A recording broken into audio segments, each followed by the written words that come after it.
नमस्कार दोस्तों, मैं हूं। आज हम जिस किताब के बारे में चर्चा करने वाले हैं उसका नाम है इग्नाइटेड माइंड्स, जिसे लिखा है ऑनरेबल एपीजे अब्दुल कलाम ने।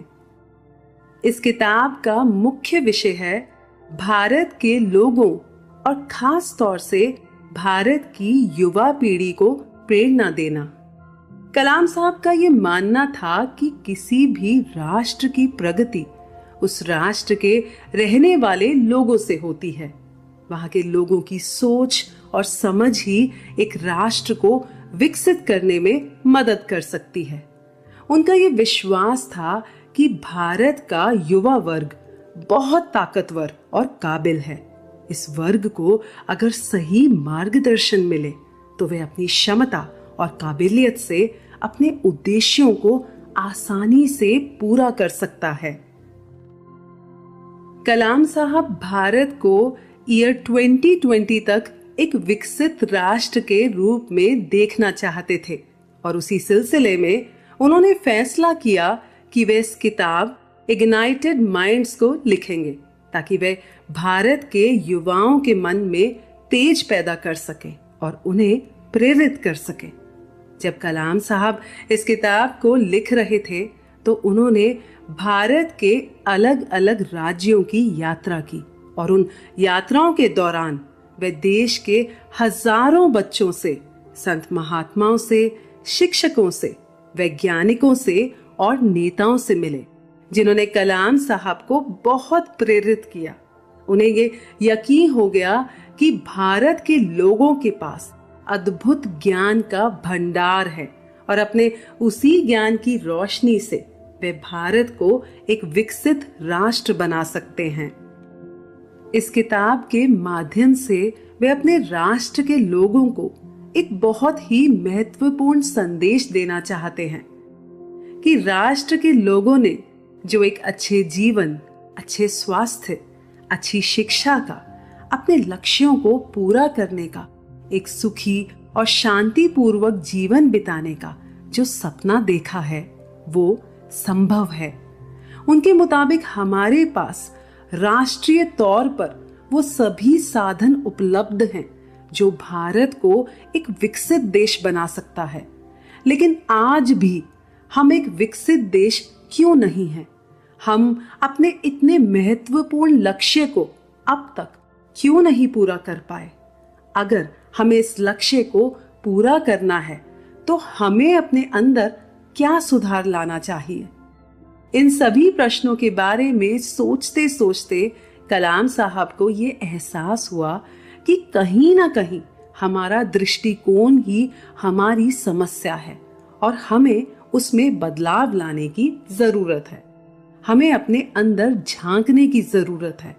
अपनी सीमित सोच से ऊपर उठ हमें अब एक नए तरीके से काम करना होगा। इस किताब में उन्होंने युवाओं को एक खूबसूरत संदेश दिया है कि हमारी समस्याओं का हल अब हमें खुद ढूंढना होगा। हमेशा दूसरे देशों पर निर्भर रहना हमें ज्यादा आगे तक नहीं जाने देगा।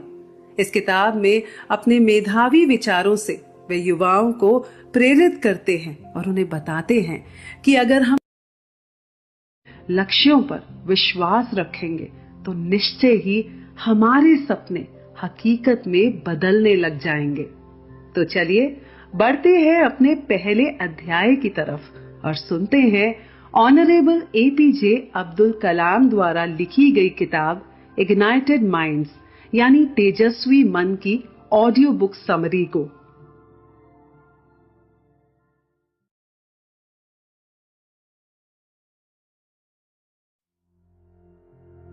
स्वप्न और संदेश। दोस्तों, अपने जीवन में हर इंसान सपने देखता है। आप चाहे माने या ना माने, हम सब सपने देखते हैं। मैं उन सपनों की बात नहीं कर रही जो हम बंद आंखों से अपनी नींद में देखते हैं। मैं उन सपनों की बात कर रही हूँ जो हम सब खुली आंखों से अपने जीवन में अपने उद्देश्यों को पूरा करने के लिए देखते हैं। ये सपने ही तो हैं जो हमें हमारी मंजिल तक पहुंचाते हैं। कलाम साहब का भी यही मानना था कि हमारे सपने सच हों, इसके लिए सपने देखना जरूरी है, क्योंकि हमारे इन्हीं सपनों से जुड़े होते हैं हमारे विचार, जो हमारे मन में उत्पन्न होते हैं, और यही विचार हमें हमारा कर्म करने की प्रेरणा देते हैं। ये बात है 30 सितंबर 2001 की। उस दिन कलाम साहब हेलीकॉप्टर में कुछ पत्रकारों के साथ रांची से बोकारो एक कार्यक्रम में स्टूडेंट्स को एड्रेस करने जा रहे थे, लेकिन लैंडिंग से पहले ही हेलीकॉप्टर के इंजन में कुछ खराबी आने के कारण वो फेल हो गया और उनका हेलीकॉप्टर दुर्घटनाग्रस्त हो गया।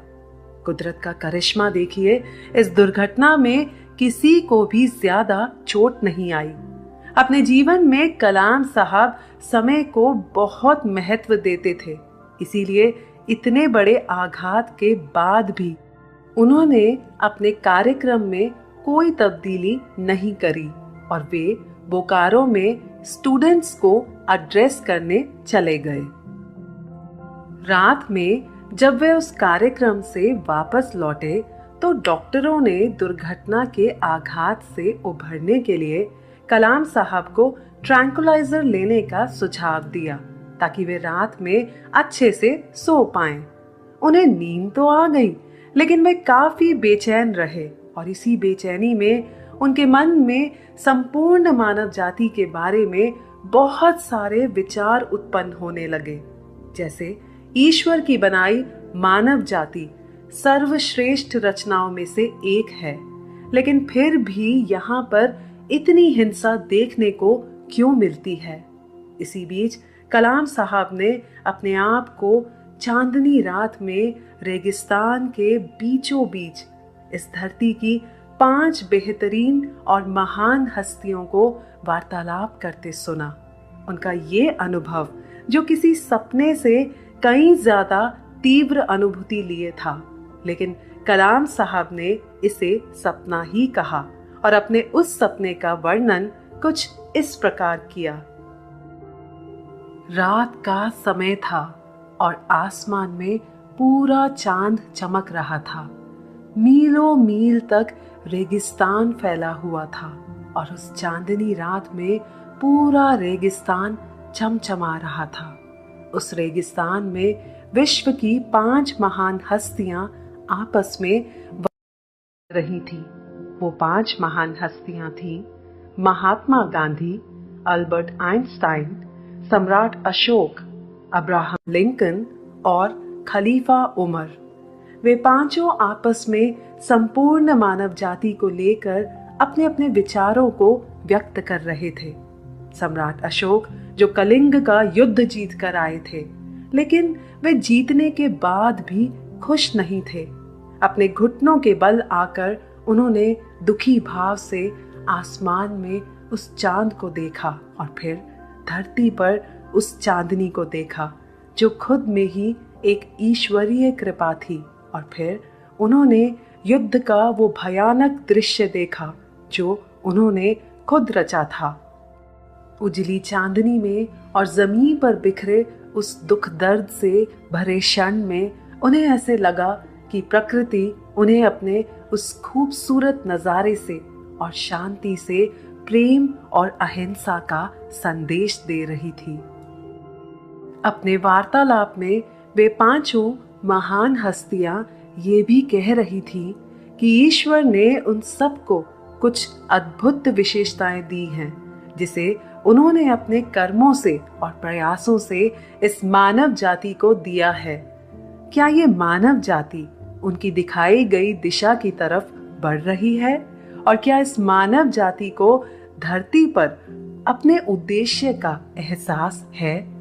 उसी वार्तालाप में उन पांचों ने व्यक्त किया कि दिव्य सुंदरता सिर्फ बाहर तक ही सीमित नहीं रहनी चाहिए, बल्कि इस सुंदरता को मनुष्य की आत्मा में प्रवेश करना चाहिए, जिससे मानव शरीर और उसके मस्तिष्क में भी उसका संचार हो।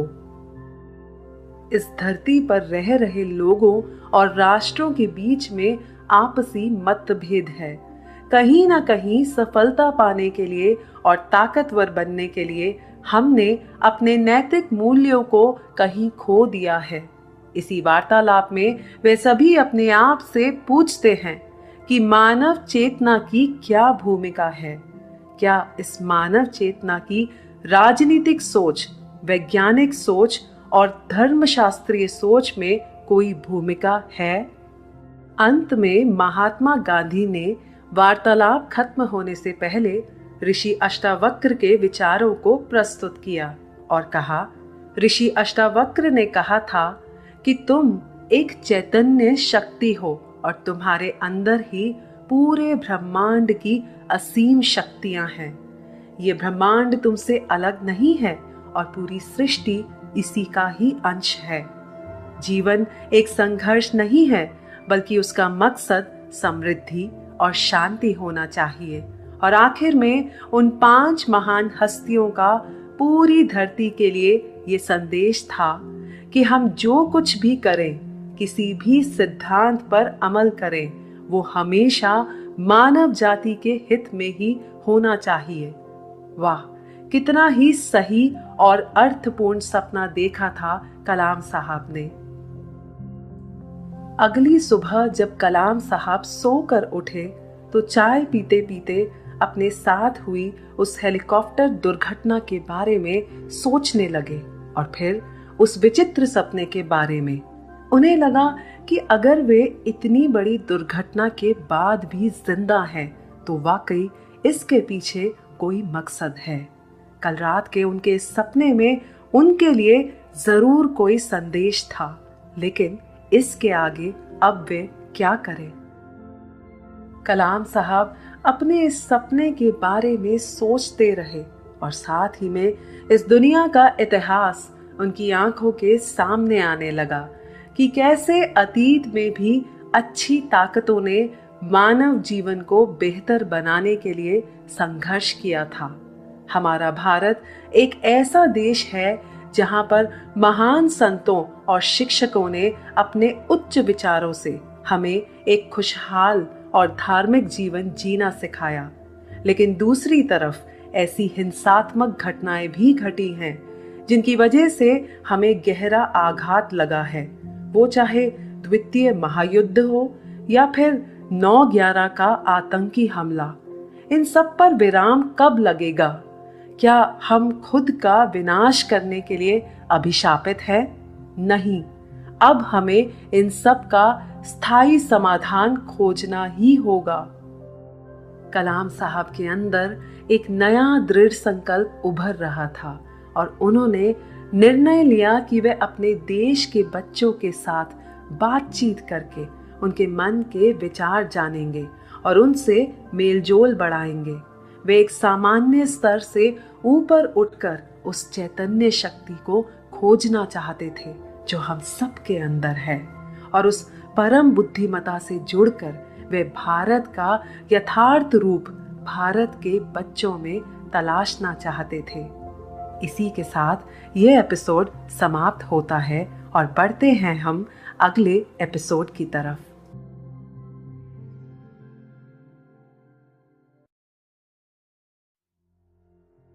राष्ट्र के विभिन्न चरण। दोस्तों, इस किताब में कलाम साहब ने डॉक्टर वेन डब्ल्यू डायर द्वारा लिखी गई किताब मैनिफेस्ट योर डेस्टिनी से एक बहुत ही दिलचस्प वर्गीकरण का जिक्र किया। किताब मैनिफेस्ट योर डेस्टिनी से एक बहुत ही दिलचस्प वर्गीकरण का जिक्र किया है कि मनुष्य अपने जीवन काल में विभिन्न चरणों से गुजरता है, जिसके नाम कुछ इस तरह हैं: खिलाड़ी का चरण, योद्धा का चरण, सत्ताधारी का चरण और महापुरुष चरण। कलाम साहब के मुताबिक राष्ट्र भी ऐसे चरणों से गुजरता है और इसी समानता को ध्यान में रखते हुए उन्होंने अंतिम 2 चरणों को कुछ इस प्रकार नाम दिए हैं: बिग ब्रदर यानी बड़ा भाई और स्वानुभूति यानी सेल्फ रियलाइजेशन स्टेज। ये जरूरी नहीं कि ये चरण या स्टेजेस एक क्रम में हों।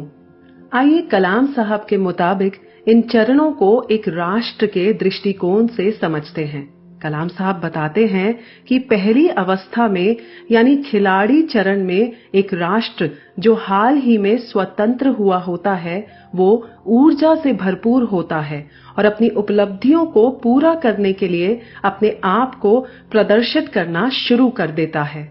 इस अवस्था को पूरा करने के बाद राष्ट्र योद्धा चरण में प्रवेश करता है और अपनी उपलब्धियों पर गर्व करते हुए ये अपनी श्रेष्ठता प्रदर्शित करने के तरीके खोजता है। इसी अवस्था में लोग अपने लक्ष्यों को पूरा करने में व्यस्त हो जाते हैं। दूसरे राष्ट्रों को ये बताना कि हम श्रेष्ठ हैं उस राज्य का विषय बन जाता है। अगली बड़ी अवस्था जिसको कलाम साहब ने बिग ब्रदर यानी बड़े भाई का नाम दिया है। इस चरण में राष्ट्र कुछ हद तक अपना अहंकार नियंत्रित कर लेता है और अपने अनुभवों और समझ से जागरूकता के साथ वो ये जानने की कोशिश करता है कि अन्य देशों और समाज के लिए क्या महत्वपूर्ण है। इस अवस्था में राष्ट्र जीतना तो चाहता है, लेकिन उस पर ये जुनून सवार नहीं होता कि वो सबसे शक्तिशाली है। उस राष्ट्र का मकसद दूसरे राष्ट्रों की मदद करना होता है। इससे अगला चरण एक राष्ट्र के लिए उच्चतम चरण है जिसको कलाम साहब ने नाम दिया है सेल्फ रियलाइजेशन यानी स्वानुभूति। अपनी बुद्धिमत्ता से ये राष्ट्र समझ चुका होता है कि ये पृथ्वी सबकी है और यहाँ पर रहने वाला हर मानव एक दूसरे के प्रति अपनी जिम्मेदारियों से वाकिफ है। और कलाम साहब का ये विश्वास है कि भारत के अंदर इस अवस्था को प्राप्त करने की असीम क्षमता है। कलाम साहब बताते हैं कि जब वे रॉकेट बना रहे थे तो उनका पूरा जीवन ही जैसे विभिन्न चरणों में बट गया था। जब वे इंडियन स्पेस रिसर्च ऑर्गेनाइजेशन यानी इसरो में काम कर रहे थे तो तब अपने पहले चरण में कलाम साहब ने अपनी टीम के साथ मिलकर सन 1980 में भारत का पहला satellite launch vehicle SLV-3 launch किया था।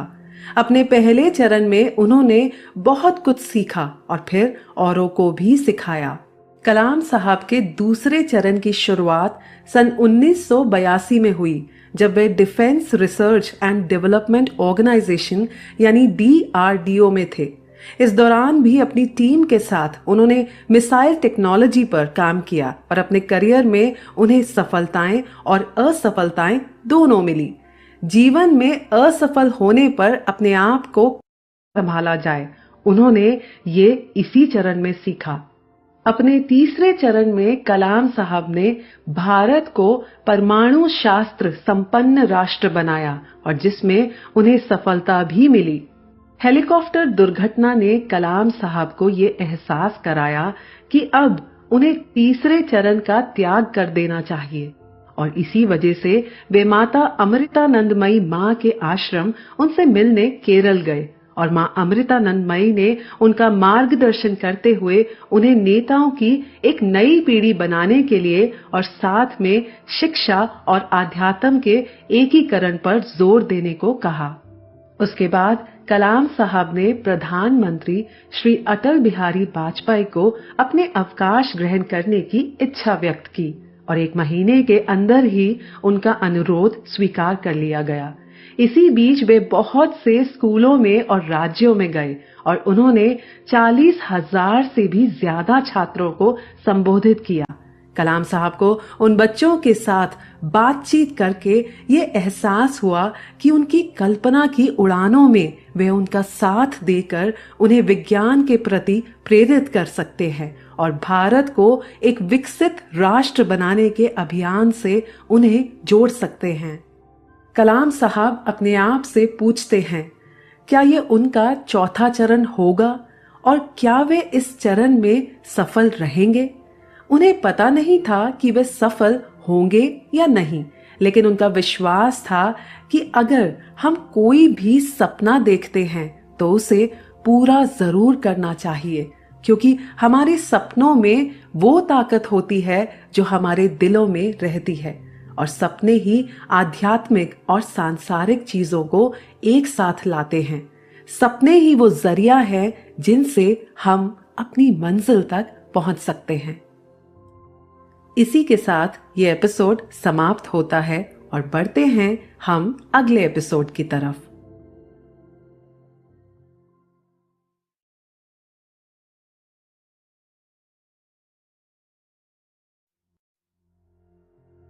हमें हमारा आदर्श दो। दोस्तों, महात्मा गांधी जी के प्रेरणादायक शब्द थे कि इंसान अक्सर वही बनता है जो वो अपने बारे में सोचता है। यदि मैं सोचने लगूं कि मैं कुछ नहीं कर सकता, तो मैं वाकई कुछ भी करने में असमर्थ रहूंगा। लेकिन जब मुझे ये विश्वास होगा कि मैं कर सकता हूं, तो मुझ में वो काम करने की योग्यता भी आ जाएगी जो शुरू में मेरे पास नहीं थी। वाकई हमारी सोच पर ही हमारा पूरा जीवन टिका हुआ है। दोस्तों, कलाम साहब ने अपने जीवन में बहुत संघर्ष देखे थे और जिस मुकाम पर वे खड़े थे, वहां तक पहुंचने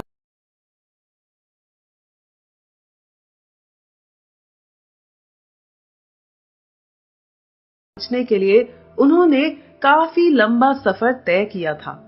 उनका ये सफर, उनकी जिज्ञासा, नीले आसमान में उनके उड़ने की इच्छा सब रामेश्वरम द्वीप से शुरू हुई थी, जब उनके शिक्षक पूरी कक्षा को रामेश्वरम द्वीप ले गए थे और उन सबको नीले आसमान में उड़ते परिंदों के बारे में समझाया था कि वे कैसे उड़ते हैं और कैसे वे अपनी दिशा बदलते हैं।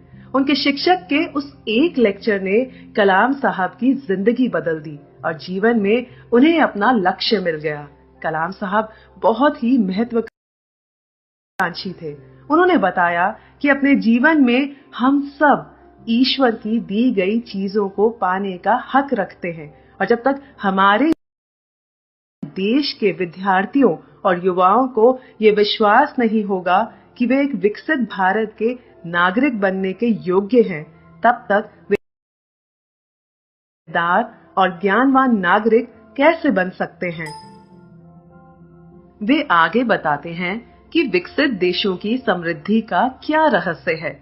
कुछ खास नहीं, बस इतना कि वहां के लोगों ने पीढ़ी दर पीढ़ी ये विश्वास रखा कि उन्हें एक मजबूत और समृद्ध राष्ट्र में एक अच्छा जीवन व्यतीत करना है। इसीलिए सच्चाई उनकी आकांक्षाओं के अनुरूप ढल गई। कलाम साहब एक न्यूनतम जीवन यानी एक मिनिमलिस्ट की लाइफ जीते थे और उन्होंने ये कभी भी नहीं कहा कि हमें मटेरियलिस्टिक थिंग्स यानी भौतिक वस्तुओं की इच्छा नहीं रखनी चाहिए। वे अबंडेंस यानी समृद्धि की खुद भी बहुत कद्र करते थे और उनका ये विश्वास था कि समृद्धि और आध्यात्म एक दूसरे के विरोधी नहीं हैं, बल्कि एक इंसान जब समृद्ध होता है तो उसका विश्वास बढ़ता है और वे सुरक्षित महसूस करता है।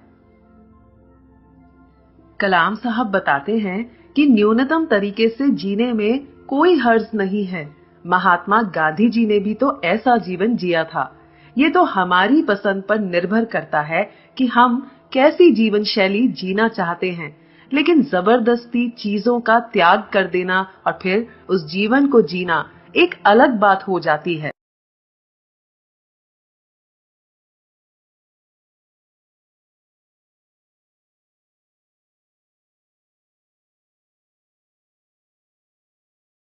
कलाम साहब हमारे देश के युवाओं से मिलकर उनके सपनों के बारे में जानना चाहते थे और उन्हें बताना चाहते थे कि खूबसूरत और समृद्ध जीवन के सपने देखना और उन सपनों को काम करके साकार करना बिल्कुल सही है। लेकिन हम जो कुछ भी करें वो हमें जबरदस्ती या आधे अधूरे मन से नहीं करना चाहिए, बल्कि अपने दिल दिमाग को केंद्रित कर उस काम को करने की चाहत हमारी आत्मा से आनी चाहिए। तभी हम खुश रह सकेंगे और वही खुशी और प्यार हम अपने आसपास औरों को भी दे पाएंगे। कलाम साहब की पहली बैठक त्रिपुरा के हाई स्कूल में आयोजित हुई और वहां पर 500 से भी ज्यादा छात्र थे और भारत को एक विकसित देश बनाने के लिए कलाम साहब के विचार सुनने के बाद छात्रों ने उनसे कई सवाल पूछे। वैसे तो कलाम साहब से छात्रों ने बहुत से सवाल पूछे, लेकिन यहाँ हम कुछ महत्वपूर्ण सवालों का ही जिक्र कर रहे हैं। पहला सवाल था, हम अपना आदर्श कहां से चुनें और हमें अपना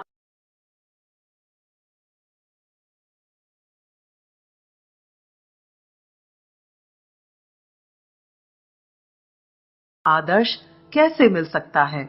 इस पर कलाम साहब ने जवाब दिया, बचपन से ही जीवन के अलग अलग चरणों में हम अपने आदर्श बनाते रहते हैं।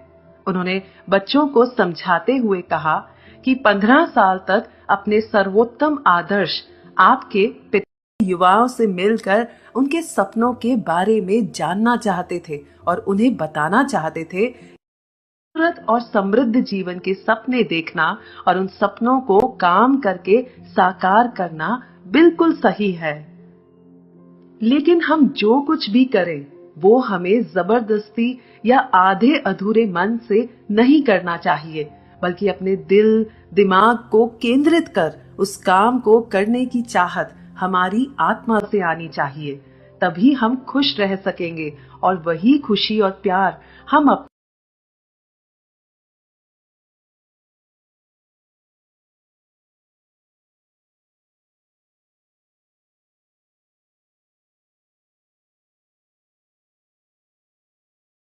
आसपास औरों को भी दे पाएंगे। कलाम साहब की पहली बैठक त्रिपुरा के हाई स्कूल में आयोजित हुई और वहां पर 500 से भी ज्यादा छात्र थे और भारत को एक विकसित देश बनाने के लिए कलाम साहब के विचार सुनने के बाद छात्रों ने उनसे कई सवाल पूछे।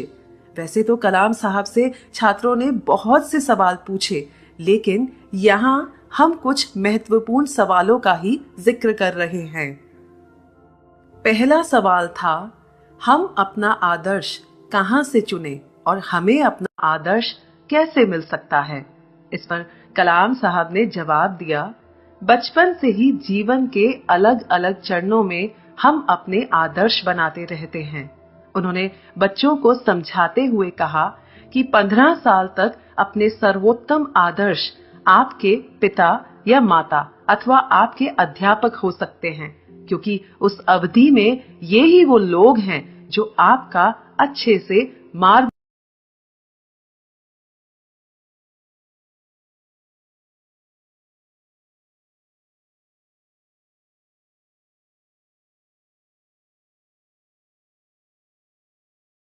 दर्शन कर सकते हैं। उन्होंने वहां उपस्थित शिक्षकों और माता पिता को कहा कि उन पर वाकई बच्चों की एक बहुत बड़ी जिम्मेदारी है।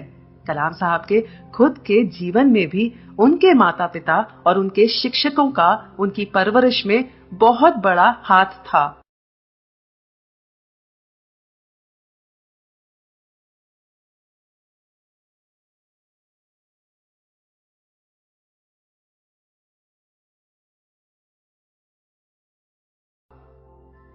उन्होंने उस बैठक में ये भी संदेश दिया कि अगर माता पिता और अध्यापक युवाओं का जीवन संवारने के लिए आवश्यक समर्पण की भावना रखें तो भारत को एक नया जीवन मिल सकता है। शिक्षा तथा अध्यापक छात्र संबंध को व्यापारी दृष्टि से देखने की बजाय राष्ट्र के विकास को ध्यान में रखकर देखना होगा। ये वो गुण है जो हमारे अंतर्मन से आना चाहिए। वहीं पर उपस्थित एक लड़की ने उनसे सवाल पूछा कि आतंकवादी कौन होते हैं। हम हर रोज इनके बारे में अखबारों में पढ़ते हैं और अपने माँ बाप को भी इस विषय पर बात करते सुनते हैं। क्या ये हमारे ही देश के लोग हैं? इस सवाल ने कलाम साहब को झकझोर कर रख दिया, क्योंकि वे खुद इस सवाल का जवाब तलाश रहे थे। वहां उपस्थित लोगों को जवाब देने से पहले कलाम साहब ने वहां बैठे सब लोगों की तरफ देखा, फिर आसमान की तरफ देखा और फिर बच्चों को संबोधित करते हुए कहा, बच्चों, हमारे महान महाकाव्य रामायण में भगवान राम और राक्षस रावण में एक लंबा युद्ध चला था, लेकिन अंत में जीत भगवान राम की यानी अच्छाई की हुई थी और महाभारत में भी जीत धर्म की हुई थी। बच्चों, इस संसार में युद्ध तो बहुत हुए हैं, लेकिन अंत में जीत शांति की ही होती है। मुझे ऐसा लगता है अच्छाई और बुराई दोनों एक साथ मौजूद रहेंगे, लेकिन सवाल ये उठता है कि किस तरह आध्यात्मिक विकास के जरिए इस बुराई को कम से कम किया जाए। जिज्ञासु छात्रों को मिलने जब कलाम साहब असम तेजपुर पहुंचे तो वहां तेजपुर विश्वविद्यालय दीक्षांत समारोह में कलाम साहब के भाषण देने के बाद एक बच्चे ने उनसे बहुत ही दिलचस्प सवाल पूछा कि ब्रह्मपुत्र नदी का पानी जिसमें ज्यादातर बाढ़ आई रहती है, वहां से राजस्थान और तमिलनाडु जैसे पानी की कमी वाले राज्यों को क्यों नहीं दिया जा सकता। उस बच्चे ने बड़ा ही जबरदस्त सवाल पूछा था और जिसे सुनकर कलाम साहब अवाक रह गए। वो सोचने लगे कि वाकई बच्चों को ही ऐसे विचार आ सकते हैं, बड़े असंभावनाएं ज्यादा देखते हैं। कलाम साहब को तो पता था कि नदियां राज्यों का विषय है और हमारे राज्य अपने अपने नदी जल को लेकर हमेशा आपस में लड़ते झगड़ते रहते हैं। भविष्य में ये नदियां शायद इन राष्ट्रों को समृद्ध हो जाती है।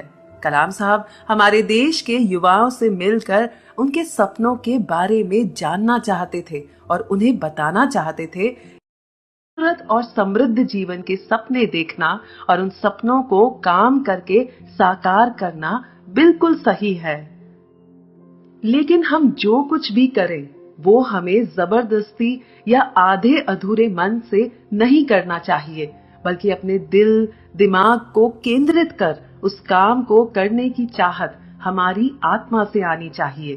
तभी हम खुश रह सकेंगे और वही खुशी और प्यार हम अपने आसपास औरों को भी दे पाएंगे।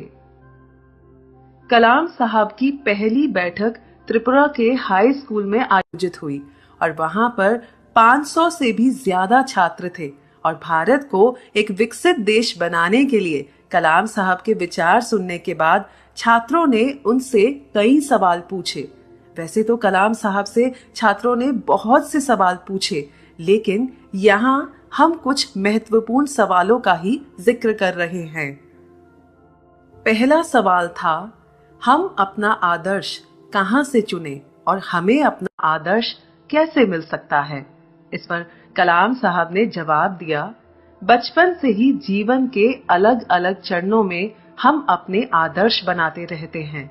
उन्होंने बच्चों को समझाते हुए कहा कि 15 साल तक अपने सर्वोत्तम आदर्श आपके पिता या माता अथवा आपके अध्यापक हो सकते हैं, क्योंकि उस अवधि में ये ही वो लोग हैं जो आपका अच्छे से मार्गदर्शन कर सकते हैं। उन्होंने वहां उपस्थित शिक्षकों और माता पिता को कहा कि उन पर वाकई बच्चों की एक बहुत बड़ी जिम्मेदारी है। कलाम साहब के खुद के जीवन में भी उनके माता पिता और उनके शिक्षकों का उनकी परवरिश में बहुत बड़ा हाथ था। उन्होंने उस बैठक में ये भी संदेश दिया कि अगर माता पिता और अध्यापक युवाओं का जीवन संवारने के लिए आवश्यक समर्पण की भावना रखें तो भारत को एक नया जीवन मिल सकता है। शिक्षा तथा अध्यापक छात्र संबंध को व्यापारी दृष्टि से देखने की बजाय राष्ट्र के विकास को ध्यान में रखकर देखना होगा। ये वो गुण है जो हमारे अंतर्मन से आना चाहिए। वहीं पर उपस्थित एक लड़की ने उनसे सवाल पूछा कि आतंकवादी कौन होते हैं। हम हर रोज इनके बारे में अखबारों में पढ़ते हैं और अपने माँ बाप को भी इस विषय पर बात करते सुनते हैं। क्या ये हमारे ही देश के लोग हैं? इस सवाल ने कलाम साहब को झकझोर कर रख दिया, क्योंकि वे खुद इस सवाल का जवाब तलाश रहे थे। वहां उपस्थित लोगों को जवाब देने से पहले कलाम साहब ने वहां बैठे सब लोगों की तरफ देखा, फिर आसमान की तरफ देखा और फिर बच्चों को संबोधित करते हुए कहा, बच्चों, हमारे महान महाकाव्य रामायण में भगवान राम और राक्षस रावण में एक लंबा युद्ध चला था, लेकिन अंत में जीत भगवान राम की यानी अच्छाई की हुई थी और महाभारत में भी जीत धर्म की हुई थी। बच्चों, इस संसार में युद्ध तो बहुत हुए हैं, लेकिन अंत में जीत शांति की ही होती है। मुझे ऐसा लगता है अच्छाई और बुराई दोनों एक साथ मौजूद रहेंगे, लेकिन सवाल ये उठता है कि किस तरह आध्यात्मिक विकास के जरिए इस बुराई को कम से कम किया जाए। जिज्ञासु छात्रों को मिलने जब कलाम साहब असम तेजपुर पहुंचे तो वहां तेजपुर विश्वविद्यालय दीक्षांत समारोह में कलाम साहब के भाषण देने के बाद एक बच्चे ने उनसे बहुत ही दिलचस्प सवाल पूछा कि ब्रह्मपुत्र नदी का पानी, जिसमें ज्यादातर बाढ़ आई रहती है, वहां से राजस्थान और तमिलनाडु जैसे पानी की कमी वाले राज्यों को क्यों नहीं दिया जा सकता। उस बच्चे ने बड़ा ही जबरदस्त सवाल पूछा था और जिसे सुनकर कलाम साहब अवाक रह गए। वो सोचने लगे कि वाकई बच्चों को ही ऐसे विचार आ सकते हैं, बड़े असंभावनाएं ज्यादा देखते हैं। कलाम साहब को तो पता था कि नदियां राज्यों का विषय है और हमारे राज्य अपने अपने नदी जल को लेकर हमेशा आपस में लड़ते झगड़ते रहते हैं। भविष्य में ये नदियां शायद इन राष्ट्रों को समृद्ध बना दे, लेकिन वर्तमान में इन नदियों का पानी समुद्र में गिरकर बर्बाद हो रहा है। लेकिन ये बात वो उस बच्चे को कैसे समझाएं? इस पर कलाम साहब ने उस बच्चे को उत्तर दिया कि मेरा ये मानना है, युवाओं की सोच ही उनकी सबसे बड़ी ताकत होती है। इंडिया विजन 2020 में युवाओं से ये अपेक्षा की गई है कि वे विभिन्न राज्यों की नदियों को आपस में जोड़ने का महान अभियान शुरू करें। युवाओं की यही सोच एक दिन अफसरशाही की नकारात्मकता तथा कुछ राज्यों की स्वार्थपरक नीतियों को पछाड़कर देशवासियों को समृद्ध बना सकती है। एक अन्य छात्र ने बहुत अहम सवाल पूछा, जिसका जवाब कलाम साहब चाह कर भी नहीं दे सकते थे। उसने पूछा कि किसी भी बड़े क्षेत्र के नेता हमसे बात करने क्यों नहीं आते। अक्सर हम टीवी पर देखते हैं कि प्रधानमंत्री जी अन्य जगह जाते हैं, लेकिन वे कभी हमसे बात करने यहाँ क्यों नहीं आते।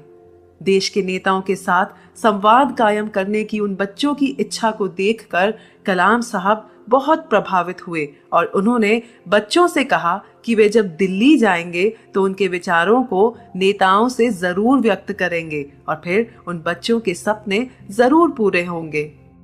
इस किताब के माध्यम से कलाम साहब ने विभिन्न क्षेत्रों के नेताओं से अनुरोध भी किया है कि अपने जीवन के उद्देश्यों को समझने के लिए तथा बच्चों के बेहतर भविष्य के निर्माण के लिए नेताओं को उनके साथ मेलजोल बढ़ाना चाहिए। इस दौरान कलाम साहब ने अलग अलग जगह यात्रा करी और वे बच्चों से मिले और अपने वार्तालाप के दौरान कुछ महत्वपूर्ण संदेश उन्होंने बच्चों को दिए और कुछ बच्चों ने उन्हें दिए। जैसे जब वे गुजरात आनंद में स्कूली बच्चों को संबोधित कर रहे थे तो एक बहुत ही होशियार बच्चे ने उनसे ये सवाल पूछा कि हमारा सबसे बड़ा दुश्मन कौन है। कलाम साहब को ये सवाल बहुत पसंद आया और उन्होंने उस सवाल का जवाब बच्चों से ही मांगा। तब 12वीं कक्षा की एक बच्ची ने जवाब दिया कि गरीबी हमारी सबसे बड़ी दुश्मन है। कितना सही और सटीक जवाब दिया इस बच्ची ने। एक और अहम सवाल जो इसी दौरान कलाम साहब के समक्ष आया वो था कि उनकी पसंदीदा पुस्तकें कौन सी हैं जिन्होंने उनकी सोच को विकसित किया है। इस पर कलाम साहब ने बताया कि 4 ऐसी पुस्तकें हैं जो उनके दिल के काफी करीब रही और जिन्हें पढ़ना वे काफी पसंद करते हैं। पहली पुस्तक है नोबेल पुरस्कार विजेता एवं दार्शनिक डॉक्टर एलेक्सिस कैरल की लिखी मैन द अननोन। और इस पुस्तक में इस बात पर जोर दिया गया है कि मस्तिष्क एवं शरीर दोनों का इलाज एक साथ कैसे करना चाहिए, क्योंकि दोनों एक दूसरे से जुड़े हुए हैं। कलाम साहब ने बताया कि ये पुस्तक खास तौर से उन बच्चों को पढ़नी चाहिए जो डॉक्टर बनने की इच्छा रखते हैं। दूसरी पुस्तक जिसका जिक्र कलाम साहब ने किया है उसका नाम है तिरुवल्लुवर की तिरुक्कुरल। ये किताब जीवन के श्रेष्ठ नियमों का संग्रह है। उनकी तीसरी पसंदीदा किताब है लिलियन आइशलर वॉटसन की लाइट्स फ्रॉम मैनी लैम्प्स, जो पिछले 50 सालों से कलाम साहब का मार्गदर्शन कर रही है। और चौथी है पवित्र कुरान, जो इस जीवन में उनका साथ हमेशा से देती आ रही है। दोस्तों, इस दौरान कलाम साहब 50,000 स्कूली बच्चों से मिले और उनसे हजारों सवाल पूछे गए। इन सवालों से एक बात सामने आई कि बच्चे वाकई कितने मासूम होते हैं और एक मजबूत और समृद्ध राष्ट्र में रहने की उनकी कितनी अधिक इच्छा है। कलाम साहब बताते हैं कि बच्चों के लिए आदर्शों का यानी रोल मॉडल्स का होना कितना जरूरी है। हमारे आदर्श उस कार्य पर ही केंद्रित रहने में हमारी मदद कर सकते हैं जो बतौर व्यक्ति, समूह अथवा एक देश के रूप में हमारे लिए उचित है। हमारे आदर्श हमें बड़ी से बड़ी सफलताओं तक पहुंचा सकते हैं। इंफॉर्मेशन टेक्नोलॉजी के क्षेत्र में हमें काफी सफलता मिली है, लेकिन वास्तव में जो हम सफलता प्राप्त कर सकते हैं उसकी तुलना में ये कुछ भी नहीं है। हमारा प्राचीन भारत ज्ञान से भरपूर था और कई बौद्धिक अभियानों, विशेषकर गणित, चिकित्सा और खगोल विद्या के क्षेत्र में उसने विश्व का नेतृत्व भी किया है। अब समय आ गया है कि हम एक बार फिर ज्ञान के क्षेत्र में परम शक्ति बनकर उभरें। इसी के साथ ये एपिसोड समाप्त होता है और बढ़ते हैं हम अगले एपिसोड की तरफ।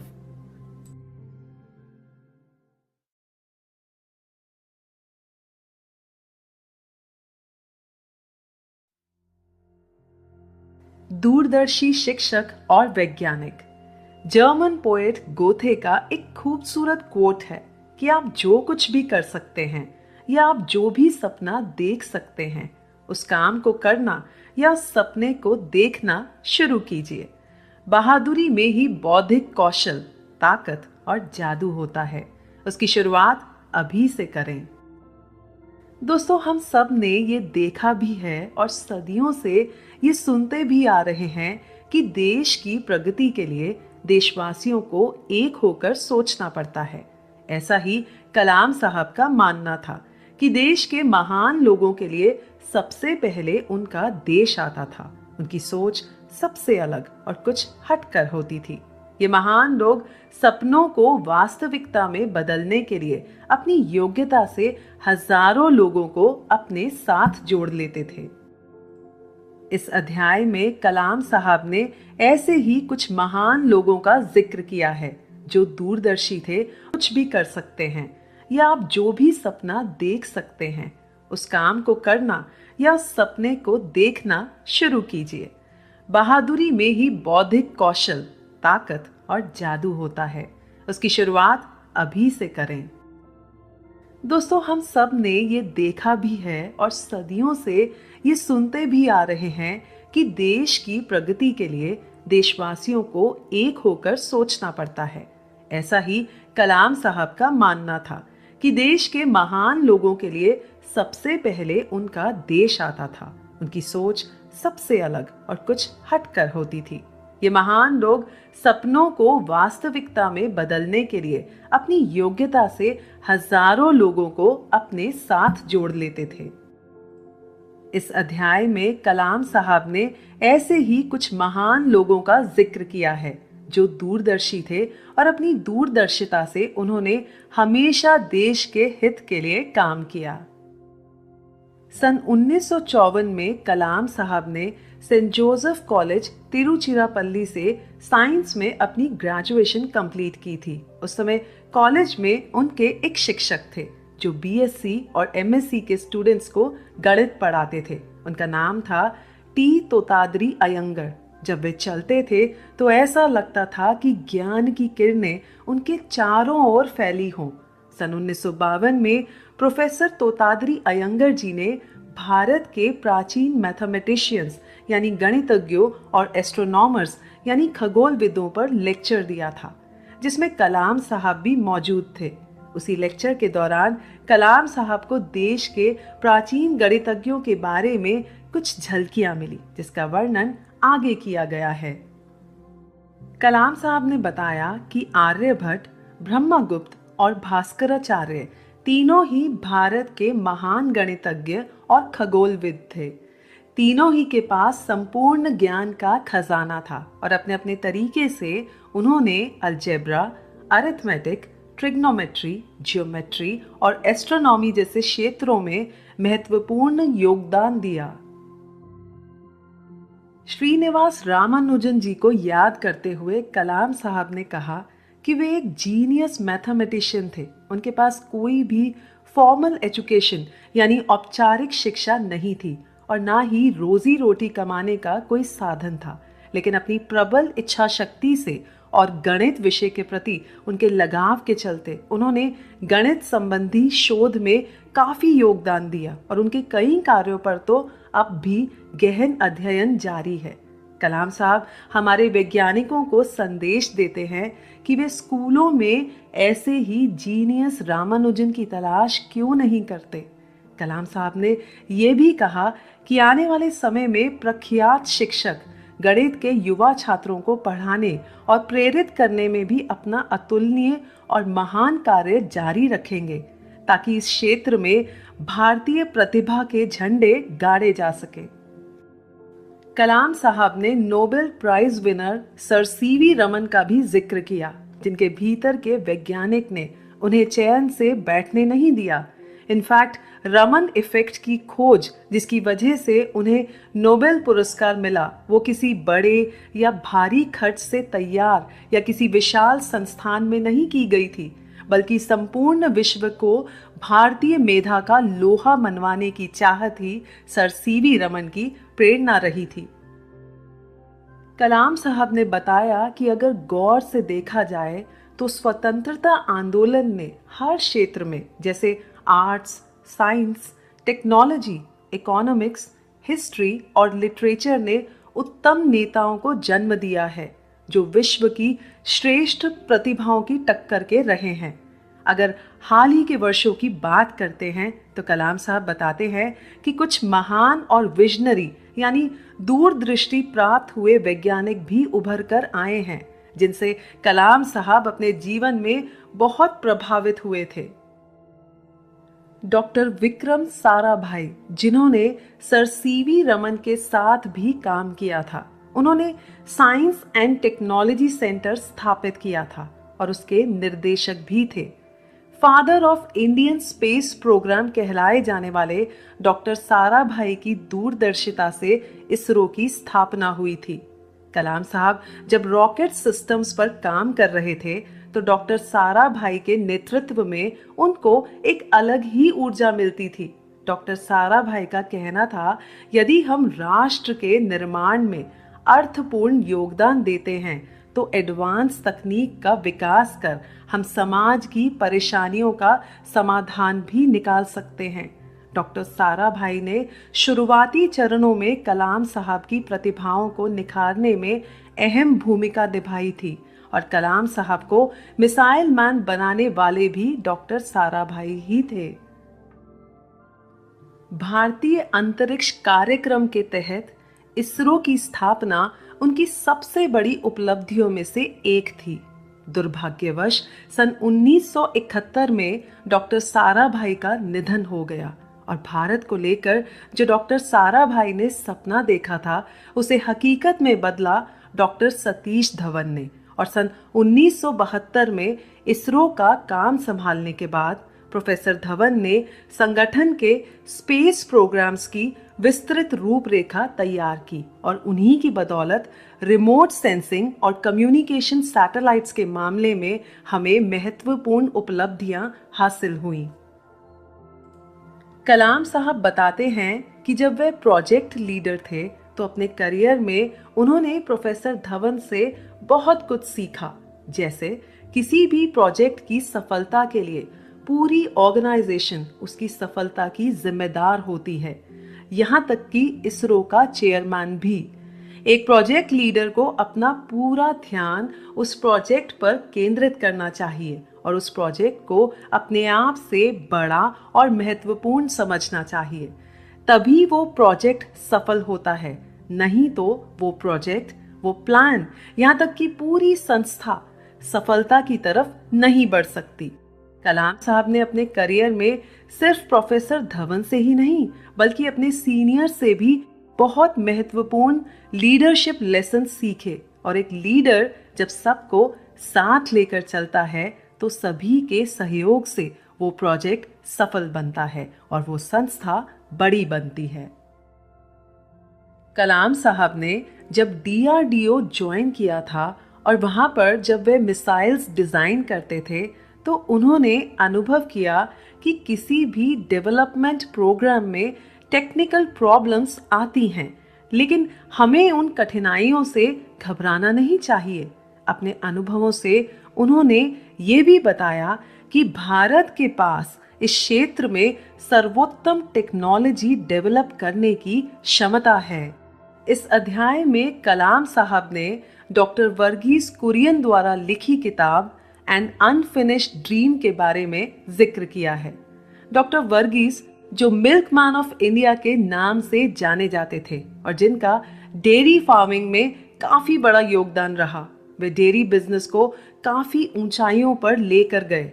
नतीजन दूध के क्षेत्रों में भारत अग्रणी देशों में है।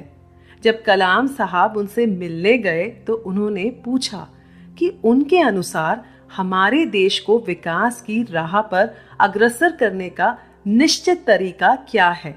इस पर डॉक्टर वर्गीस ने बड़ा ही प्रेरणादायक जवाब दिया कि आपको हमारे युवा पेशेवरों को तथा देश के किसानों के रूप में उपलब्ध संसाधनों के बूते पर इस काम को आगे बढ़ाना चाहिए। अगर हम उनको शामिल करते हैं तो हमारी सफलता निश्चित है। उनकी भागीदारी होने पर हम कभी असफल नहीं होंगे। वाकई कितना खूबसूरत और महत्वपूर्ण जवाब दिया था डॉक्टर वर्गीस ने। कलाम साहब कहते थे कि दूरदृष्टि यानी विजन हमारे दिमाग को प्रज्वलित करती है। भारत को JRD Tata, doctor Vikram Sarabhai, professor Satish Dhawan जैसे सरीखे दूरदर्शियों की जरूरत है जो मिशन ड्रिवन प्रोग्राम्स में पूरी पीढ़ी को शामिल कर संपूर्ण देश के लिए काम किया करते थे। इसी के साथ ये एपिसोड समाप्त होता है और बढ़ते हैं हम अगले एपिसोड की तरफ।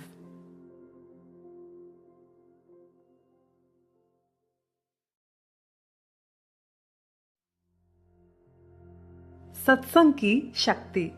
दोस्तों, कलाम साहब ने समझाया है कि किसी भी समाज की समृद्धि के लिए दो बातें बहुत अहम हैं। पहली, वेल्थ जनरेशन, यानी जब कोई एक पीढ़ी अपना धन संपत्ति अपनी आने वाली पीढ़ी को सौंप देती है और आने वाली पीढ़ी उसे अच्छे से इस्तेमाल कर आगे बढ़ती है। दूसरी, लोगों के वैल्यू सिस्टम्स यानी नैतिक मूल्य अवस्था को बनाए रखना। इन दोनों का मेल ही राष्ट्र को मजबूत और समृद्ध बनाता है। आइए इस बात को विज्ञान की दृष्टि से समझते हैं। कलाम साहब ने इस अध्याय में बताया है कि बचपन में जब आइंस्टाइन ने पहली बार कंपास यानी दिशा सूचक को देखा था तो वह ये देखकर हैरान हो गए थे कि जब वे कंपास की सुई को हिलाते थे तो सुई अपनी दिशा बदल लिया करती थी। जब भी वे उस सुई को देखते तो उनकी उत्सुकता बढ़ती जाती। वे उस अदृश्य ताकत को समझने की कोशिश करते रहते जो सुई को हिलाती थी। उनके दिमाग में बहुत से प्रश्न आने लगे, जैसे उस सुई को कौन नियंत्रित कर रहा है, वो कहाँ है और वो कैसे काम करता है। हम सब अब ये जानते हैं कि पृथ्वी के उत्तर दक्षिण ध्रुवों पर नॉर्थ साउथ एक्सिस मौजूद छोटी सी चुंबक ही कंपास की सुई को हिलाती है। लेकिन क्या ये सच सिर्फ यहीं तक सीमित है या इससे आगे भी कुछ है? कलाम साहब समझाते हैं कि हमारे पृथ्वी ग्रह पर हर जगह हम चुंबकीय क्षेत्र यानी मैग्नेटिक फील्ड का प्रभाव तो महसूस कर सकते हैं, लेकिन इस पृथ्वी ग्रह पर हर जगह उसके होने के बावजूद हम उसे देख नहीं पाते। लेकिन तर्क ये कहता है कि वो हमारे भीतर भी है। हमारा पृथ्वी ग्रह अंतरिक्ष में घूमते हुए हर वक्त गतिशील रहता है। हमें देखने में लगता है कि हम स्थिर हैं, लेकिन सच्चाई ये है कि इस ग्रह पर मौजूद हर वस्तु इस गतिशीलता का अंग है। हम इस ग्रह पर हैं और इस प्रकार हम उस ऊर्जा का हिस्सा हैं जो इसे गतिशील बनाता है, अर्थात वो ऊर्जा जो इस ग्रह का मूल तत्व है हमारे भीतर भी मौजूद है। डॉक्टर वेन डायर का तर्क है कि इस यूनिवर्सल एनर्जी यानी ब्रह्मांडीय ऊर्जा के बलबूते पर हम हर वो वस्तु पा सकते हैं जिसकी हम इच्छा रखते हैं। बहुत से लोगों का ये मानना है कि विज्ञान और आध्यात्म एक दूसरे के विरुद्ध हैं, लेकिन ऐसा नहीं है। दोनों ही अपने अपने तरीके से सत्य की खोज करना चाहते हैं और प्रकृति को जानना चाहते हैं। कलाम साहब को भी ऐसा एहसास हो रहा था कि कहीं ना कहीं विज्ञान और आध्यात्म एक जगह पर आकर मिल रहे हैं और इससे जुड़े कई विचार उनके मन में उत्पन्न होने लगे और कई सारे विषयों के बारे में जिनमें उनकी दिलचस्पी थी वे जानने के लिए उत्सुक होने लगे। उनकी यही खोज उन्हें साधु संतों की दुनिया में ले गई और वे कई सारे आध्यात्मिक केंद्रों में गए जहां पर उन्होंने बहुत सारी गतिविधियां देखी और जिनसे वे बहुत प्रभावित हुए। कलाम साहब का ये सफर जून 2001 से शुरू हुआ, जहां पर वे स्वामी नारायण संस्था के प्रमुख स्वामी महाराज जी से मिले और इस मुलाकात में कलाम साहब ने स्वामी जी से विज्ञान और आध्यात्म के बारे में चर्चा की और कैसे हम आध्यात्म के माध्यम से राष्ट्र का विकास कर सकते हैं। इसी वार्तालाप से जुड़े कुछ रोचक और महत्वपूर्ण प्रश्न कलाम साहब ने स्वामी जी से पूछे, जिनका उत्तर स्वामी जी ने दिया। आइए जानते हैं कौन से थे वे प्रश्न और उनके उत्तर। कलाम साहब ने स्वामी जी से पूछा कि भारत को स्वतंत्र देखने के लिए हर भारतीय ने एकजुट होकर एक ही सपना देखा, वो था भारत की आजादी। सबने एक साथ एकाग्र होकर उस सपने को साकार भी किया और हमारा देश आजाद हो गया। आज हम सबको मिलकर कौन सा सपना देखना चाहिए?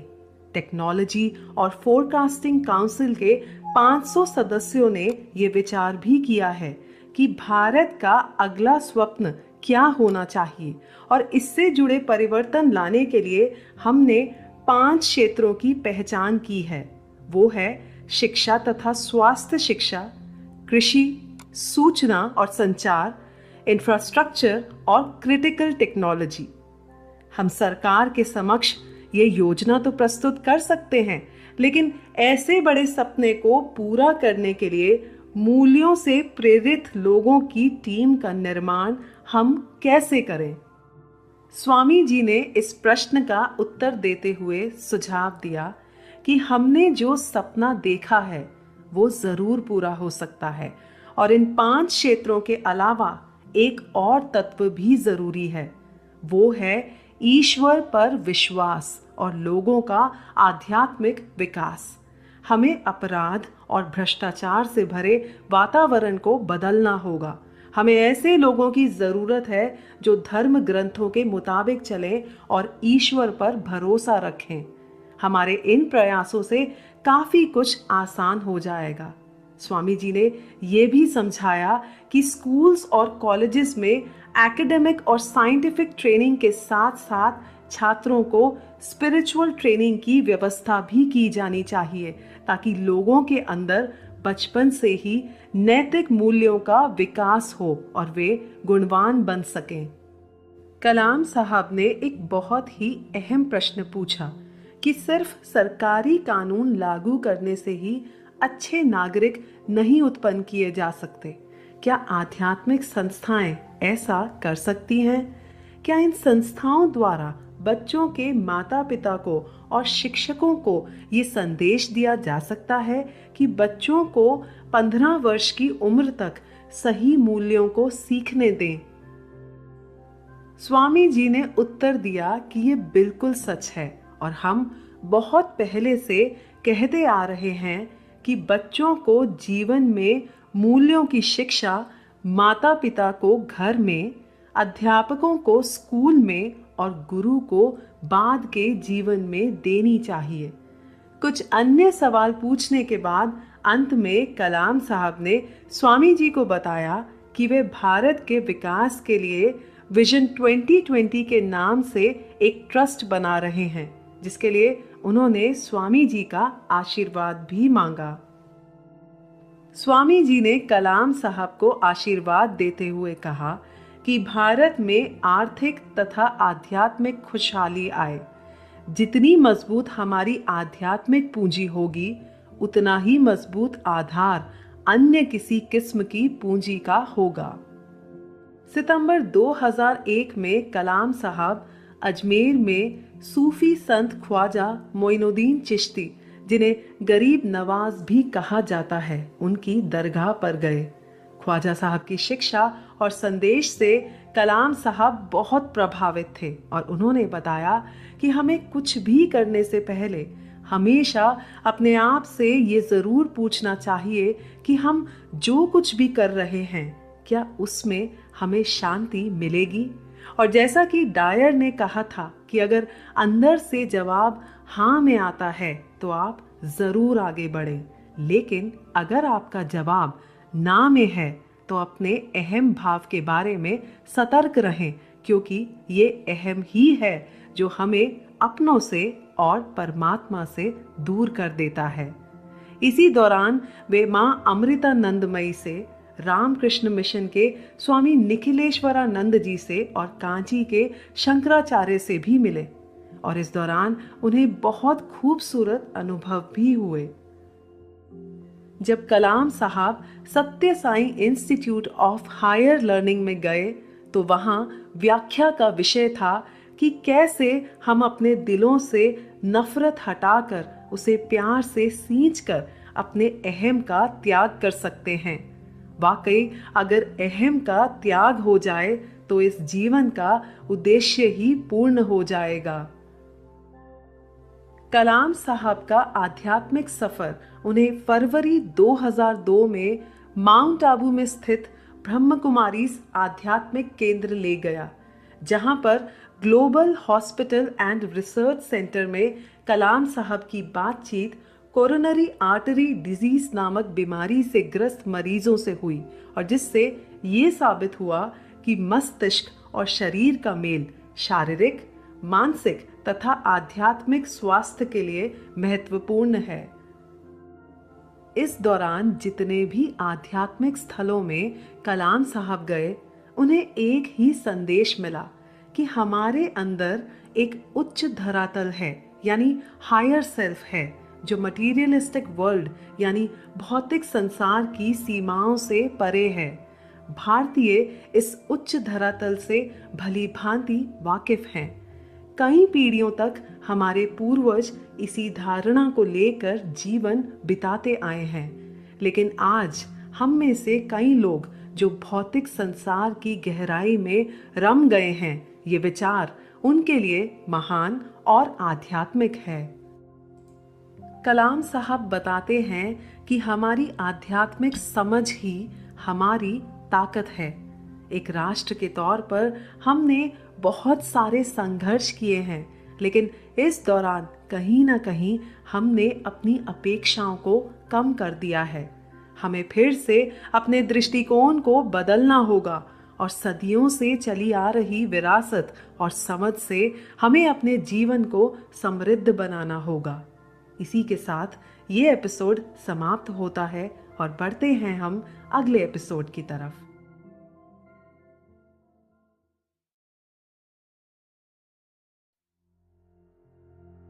निष्पक्ष देशभक्ति। दोस्तों, स्वामी विवेकानंद जी के खूबसूरत शब्द हैं कि मुझे मुक्त हो ऊंचे आकाश में प्रतिष्ठित होने की परवाह नहीं है। मैं हजारों हजार नरक भी भोग सकता हूं, पर दूसरों की भलाई का काम अनवरत एक गिरते झरने की तरह करता रहूंगा। यही मेरा धर्म है। हम सबको मालूम है कि कलाम साहब एक सीधे सरल व्यक्ति थे और प्रकृति से उनका बहुत गहरा लगाव था।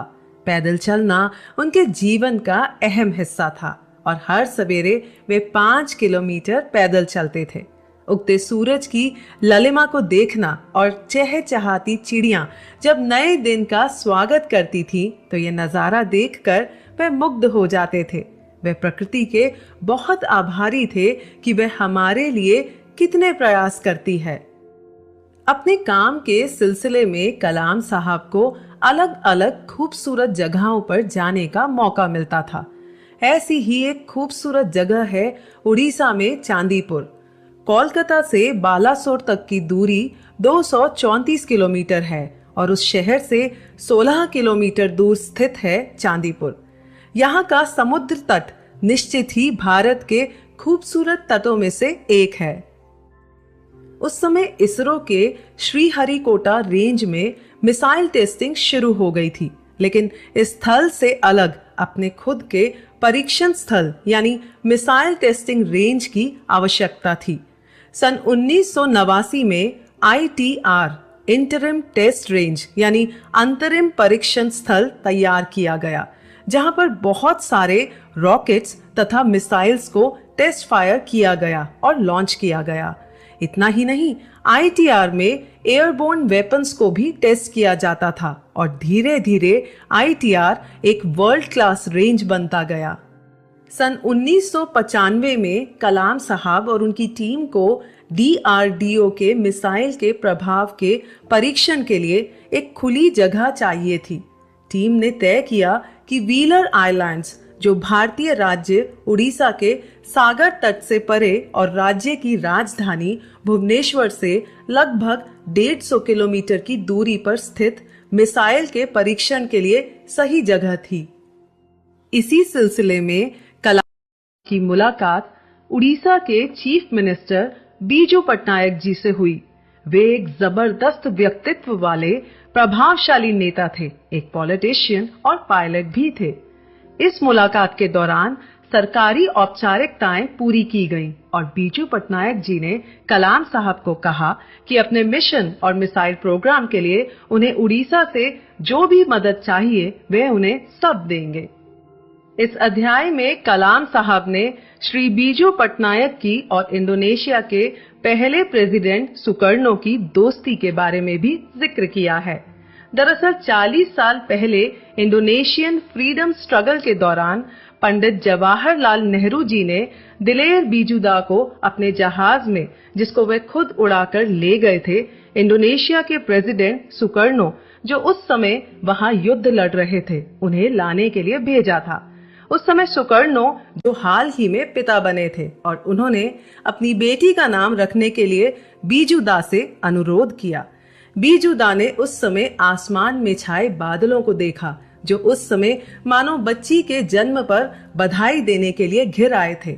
उन्हीं बादलों को देखकर बीजूदा ने उस नन्ही बच्ची का नाम मेघावती रखा और इस तरह दुनिया के सबसे अधिक मुस्लिम आबादी वाले देश के नेता की बेटी का हिंदू नाम रखा गया। इस बात पर कलाम साहब ने बताया कि महान लोगों के लिए धर्म दोस्ती कायम करने का एक तरीका है, जिससे वे आपसी प्रेम और मैत्री संबंध बढ़ाते हैं, लेकिन छोटी सोच वाले लोग उसी धर्म का इस्तेमाल कर उसे लड़ने का एक हथियार बना लेते हैं। आज हमारे देश में बीजूदा जैसे नेता नहीं हैं, जिनके पास न सिर्फ बुलंद आवाज थी, बल्कि ऐसी दृष्टि और वो पहुंच थी जो हमारे देश की सीमाओं को भी पार कर जाती थी। 1 अरब से भी ज्यादा आबादी वाले भारत में आज इतने उद्योग फल फूल रहे हैं, वैज्ञानिक प्रतिभाओं का अंबार है और इन सबसे बढ़कर परमाणु शक्ति भी है, लेकिन फिर भी आज इस देश का वो रुतबा नहीं है जो होना चाहिए था। पोखरण परमाणु परीक्षणों के बारे में कलाम साहब ने कहा कि आज अमेरिका, रूस, इंग्लैंड, चीन और पाकिस्तान जैसे देशों के पास परमाणु हथियार यानी न्यूक्लियर वॉरहेड्स हैं और हमें ये याद रखना चाहिए कि हमारे दो पड़ोसी देशों के पास भी न्यूक्लियर वेपन्स और मिसाइल्स हैं। ऐसे में भारत पीछे क्यों रहे? कलाम साहब ने ये भी बताया कि कई हजारों सालों तक भारत पर दूसरे देशों ने कई हमले किए और भारतीय ये सब सहते रहे। लेकिन जब हमारा देश आजाद हुआ तो भारत को एक नया जीवन, एक नई उम्मीद मिली। अपने देश की ताकत को जताने का एकमात्र तरीका है उसकी रक्षा करने की क्षमता का होना। ताकत ही ताकत का सम्मान करती है और ताकत का मतलब है सैन्य बल और आर्थिक संपन्नता। अगर भारत के पास ये सब है तो भारत एक शक्तिशाली देश है। कलाम साहब लोगों को समझाते हुए कहते हैं कि हमारे पास असीम क्षमता है और हमें अपनी क्षमता से बढ़ चढ़कर काम करना चाहिए। अगर किसी भी देश को उच्चतम उन्नति करनी है तो उन्हें महान नायकों, उनकी गाथाओं, उनके द्वारा किए गए साहसिक कार्यों को और उनकी विजय की स्मृतियों को जीवंत बनाकर रखना चाहिए। हमें ये कभी नहीं भूलना चाहिए कि भारत को उसके गौरव के साथ उसके अतीत को आधार मानकर स्वीकार करना चाहिए। तभी हम एक शांत और समृद्ध भारत देख पाएंगे। सदियों से भारत की एकता की मिसाल दी जाती है। आज उसी एकता की भावना को हमें अपने दिलों में फिर से लाना है। उन विचारों से बचना है जो जनता को विभाजित करना चाहते हैं। धर्म के बारे में कलाम साहब ने समझाया कि किसी भी धर्म के बारे में जानना बहुत अच्छा है, लेकिन जब धार्मिक स्वरूप को धार्मिक भावनाओं पर लादने की कोशिश की जाती है तो देश विभाजित होने लग जाता है। अगर हम अपनी विरासत के लिए धर्म की बजाय संस्कृति पर ध्यान दें तो वो हम सबको एक करेगी। अब समय आ गया है कि हम भेदभाव बंद कर अपने राष्ट्र के लिए ऐसी दृष्टि विकसित करें जो एकता ला सके। इसी के साथ ये एपिसोड समाप्त होता है और बढ़ते हैं हम अगले एपिसोड की तरफ। ज्ञान एक ऐसा हथियार है जो विनाश से बचाता है। ये ऐसा आंतरिक किला है जिसे दुश्मन भी नहीं भेद सकते। ये खूबसूरत पंक्तियां ली गई हैं तिरुक्कुरल से। दोस्तों, इस अध्याय में कलाम साहब बताते हैं कि अगर हमारे पास ज्ञान है तो हम अपने लिए और अपने देश के लिए क्या कुछ नहीं कर सकते। प्राचीन काल से ही भारत भूमि को ज्ञानियों की भूमि कहा जाता है।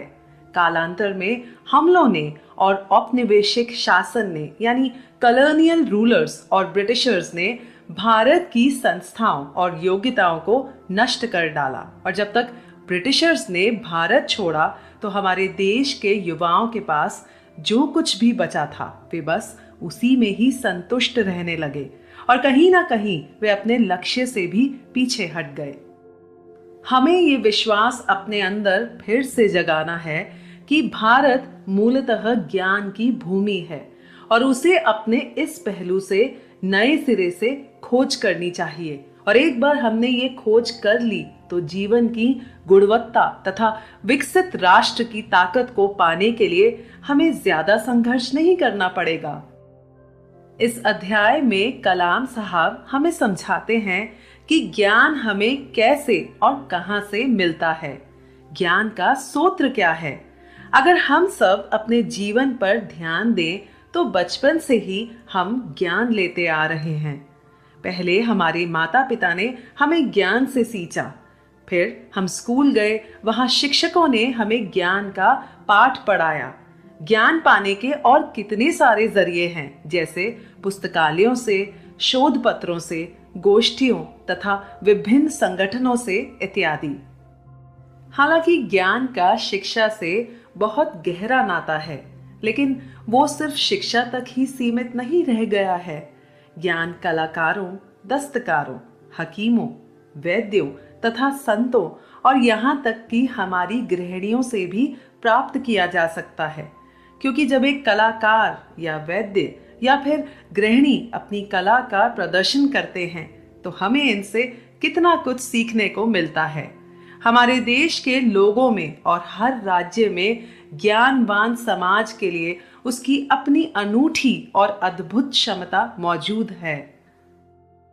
21वीं शताब्दी में एक नए समाज का उदय हो रहा है, जहां पूंजी और श्रम की बजाय ज्ञान ही प्राथमिक उत्पादन का संसाधन है।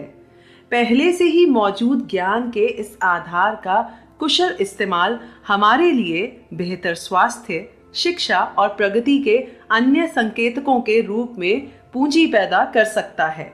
कलाम साहब ने ये भी बताया कि ये कैसे पता लगाएं कि कोई देश ज्ञानवान समाज की कसौटी पर खरा उतरा है या नहीं। बस आप ये देख लीजिए कि वो ज्ञान के सर्जन यानी नॉलेज क्रिएशन और उसके उचित इस्तेमाल के क्षेत्र में कैसे कार्य कर रहा है। एक ज्ञानवान समाज के दो बहुत ही महत्वपूर्ण तत्व हैं। पहला, सोसाइटल ट्रांसफॉर्मेशन यानी सामाजिक परिवर्तन। लोगों के सोचने और काम करने के तरीकों से उत्पन्न होने वाले परिवर्तन को हम सामाजिक परिवर्तन कहते हैं। सामाजिक परिवर्तन शिक्षा, स्वास्थ्य, रक्षा और कृषि के क्षेत्र में आते हैं और इन्हीं से ही रोजगार के नए अवसर उत्पन्न होते हैं। उच्च उत्पादकता और ग्रामीण समृद्धि भी होती है। दूसरा पहलू है वेल्थ जनरेशन यानी धन निर्माण के कार्यों को राष्ट्रीय क्षमताओं से जोड़कर देखा जाना चाहिए।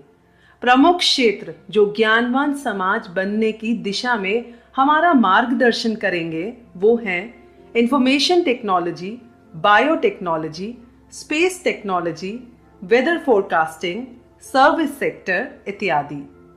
भारत ने जिस प्रकार इंफॉर्मेशन टेक्नोलॉजी में खास जगह बनाई है, उससे ये साफ जाहिर है कि वह जल्द अपने आप को एक ज्ञानवान समाज में बदलने के अवसर का लाभ उठा सकेगा।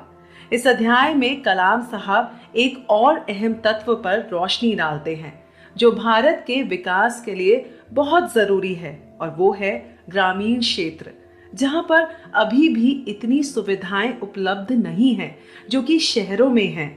शहर और गांव के जीवन स्तर में काफी अंतर है।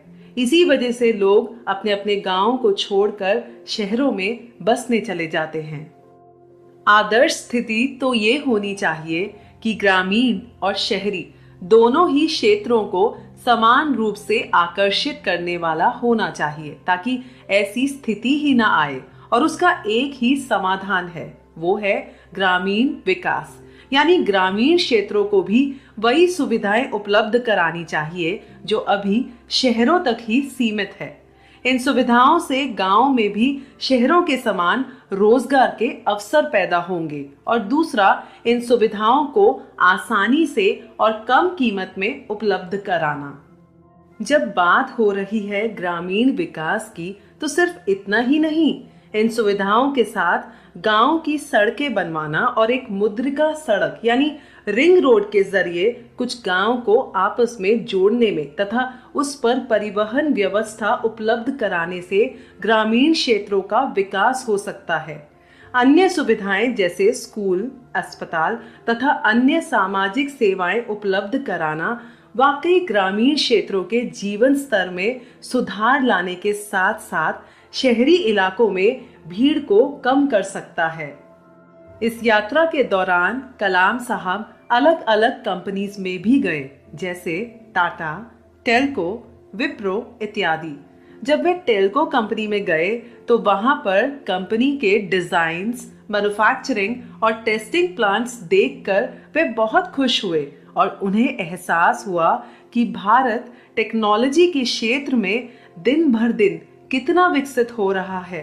जब कलाम साहब विप्रो के अध्यक्ष अजीम प्रेमजी से मिले तो उन्होंने प्रेमजी से पूछा कि कैसे व्यापार की दुनिया में विप्रो ने इतना ऊंचा मुकाम हासिल किया। प्रेमजी ने इस प्रश्न का बहुत ही विलक्षण उत्तर दिया। उन्होंने बताया कि 3 पहलू हैं जो उनके दिमाग में बिल्कुल स्पष्ट हैं। पहला, कि पीढ़ियों तक पसीना बहाना और हमारी टीम्स की कड़ी मेहनत। दूसरा पहलू है ग्राहक हमारे लिए बहुत महत्वपूर्ण है और हमारा मकसद ग्राहक के लिए संतुष्टि जुटाना होता है। तीसरा, कुछ हद तक किस्मत भी होती है, लेकिन अगर पहले दो पहलुओं पर काम नहीं किया जाए तो तीसरा यानी किस्मत भी कुछ नहीं कर सकती। दोस्तों, अंत में कलाम साहब ये बताते हैं कि कोई भी राष्ट्र महान वहां के रहने वाले लोगों से बनता है। जब लोगों के विचार उच्चतम होंगे और जब वे प्रयास करके अपने देश की प्रगति के लिए काम करते हैं तो वे महत्वपूर्ण नागरिक बन जाते हैं। हमारा देश, जिसमें 1 अरब से भी ज्यादा लोगों की आबादी है, जो कि एक बहुत बड़ी ताकत है, वे अपने प्रज्वलित दिमाग से क्या कुछ नहीं कर सकते। इसी के साथ ये एपिसोड समाप्त होता है और बढ़ते हैं हम अपने अगले एपिसोड की तरफ। ताकतों को एकजुट करना। दोस्तों, अब्राहम लिंकन का एक खूबसूरत कोट है, तय करें कि काम किए जा सकते हैं और कर लिए जाएंगे, फिर हम उन्हें करने का तरीका तलाशेंगे। इस अध्याय में कलाम साहब ने 5 ऐसे क्षेत्रों की पहचान की है जिनमें भारत के पास कोर कॉम्पिटेंसी है, यानी प्रमुख योग्यता मौजूद है और जो भारत को विकसित करने में मदद कर सकता है। पहला क्षेत्र है एग्रीकल्चर एंड फूड प्रोसेसिंग, यानी खाद्यान्न, जहां पर हमें 360 मिलियन टन खाद्यान्न और कृषि उत्पाद का लक्ष्य निर्धारित करना होगा और इससे भारत के ग्रामीण क्षेत्र में समृद्धि और आर्थिक उन्नति होगी। दूसरा क्षेत्र है बिजली। पूरे देश में बिजली की आपूर्ति की बहुत आवश्यकता है। तीसरा क्षेत्र है शिक्षा और स्वास्थ्य। इन दोनों ही क्षेत्रों का आपस में गहरा नाता है। उदाहरण के तौर पर आप केरल शहर को ही लीजिए। हाई लिटरेसी रेट और हेल्थ केयर सुविधाओं की वजह से केरल में पॉपुलेशन ग्रोथ में कमी आई है और साथ ही में वहां के लोगों की क्वालिटी ऑफ लाइफ में भी काफी सुधार आया है। चौथा क्षेत्र है इंफॉर्मेशन टेक्नोलॉजी। ये भारत का एक मजबूत क्षेत्र है। धन की उत्पत्ति के साथ साथ ये शिक्षा का प्रसार करके पिछड़े इलाकों में भी बदलाव लाने की ताकत रखता है। पांचवा क्षेत्र है स्ट्रैटेजिक सेक्टर, यानी सामरिक क्षेत्र। इस क्षेत्र में न्यूक्लियर, स्पेस और डिफेंस टेक्नोलॉजी में पर्याप्त प्रगति हुई है। अगर इन पांचों क्षेत्रों की गतिविधियों को संगठित कर दिया जाए तो खाद्यान्न, आर्थिक, सामाजिक और राष्ट्रीय सुरक्षा सुनिश्चित की जा सकती है। कलाम साहब ने कृषि क्षेत्र और किसानों से जुड़ा हुआ एक बड़ा ही दिलचस्प तथ्य बताया। सन 1998 के खरीफ के मौसम के दौरान प्रसिद्ध agricultural scientist professor S.K. Sinha के साथ टाइफैक यानी technology information forecasting and assessment council ने सेंट्रल बिहार और ईस्टर्न इंडिया में एग्रीकल्चरल प्रोडक्टिविटी बढ़ाने की योजनाएं बनाई, जिसमें एक क्षेत्र के 6 और दूसरे के 9 गांवों को चुना गया और इस कार्य प्रणाली के अंतर्गत मिट्टी विश्लेषण यानी सॉइल एनालिसिस, बीजों का चुनाव, बीज बोने का मौसम तथा किसानों की ट्रेनिंग भी शामिल की गई।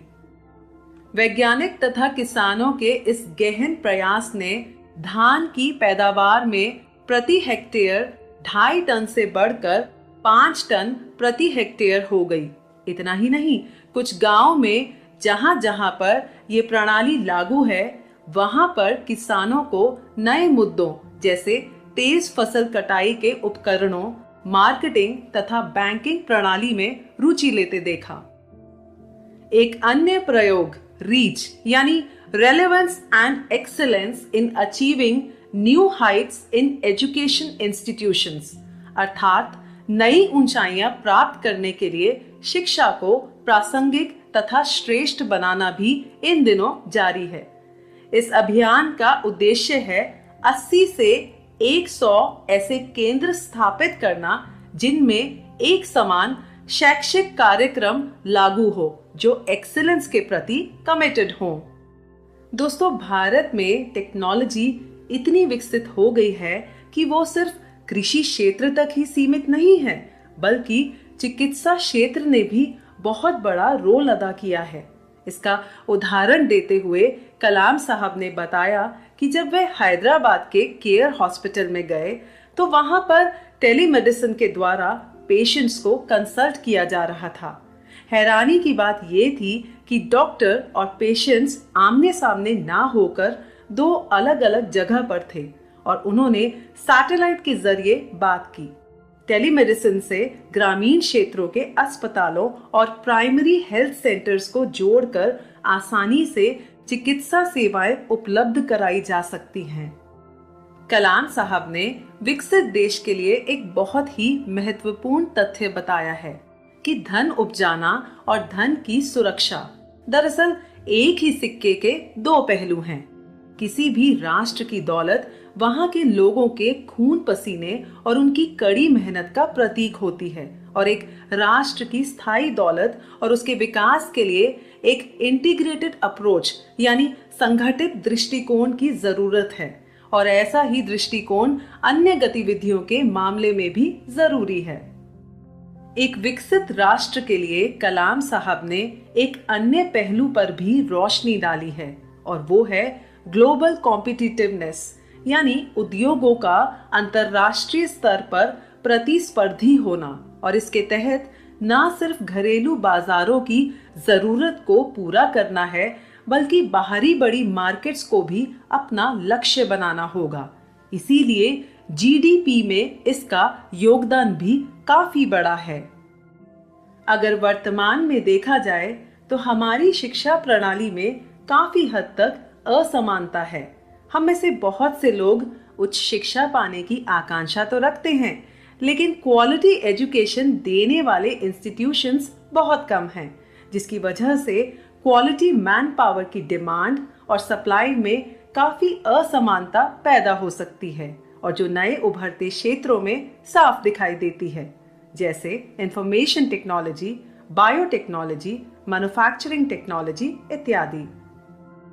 इसका समाधान ये हो सकता है कि उन संस्थानों को बढ़ावा दिया जाए जो उद्योग तथा समाज के लिए चुनिंदा विषयों में विशेषज्ञता रखते हैं। कुछ ऐसे भी संस्थान हैं जो इस क्षेत्र में पहले से ही अच्छा प्रदर्शन कर चुके हैं और वो नए संस्थानों के लिए आदर्श बन सकते हैं। देश की युवा पीढ़ी को कलाम साहब ने संदेश देते हुए बताया कि युवा पीढ़ी को पारदर्शी भारत के निर्माण के लिए ठीक वैसा ही आंदोलन शुरू करना चाहिए जैसा कि हमारे पूर्वजों ने आजादी पाने के लिए किया था। पारदर्शिता देश के विकास के लिए एक महत्वपूर्ण शर्त है। अंत में कलाम साहब बताते हैं कि कार्यक्रमों तथा नीतियों को सफल बनाने के लिए उन्हें मिशन भाव से लागू करना चाहिए। झटपट कभी भी प्रगति नहीं होती और अगर रास्ता ठीक ना हो तो ये दूर भी छिटक सकती है। हमारे पास जो प्रचुर मात्रा में संसाधन हैं, उनका पूरी तरह से उपयोग किया जाना चाहिए। इसी के साथ ये एपिसोड समाप्त होता है और बढ़ते हैं हम अगले एपिसोड की तरफ।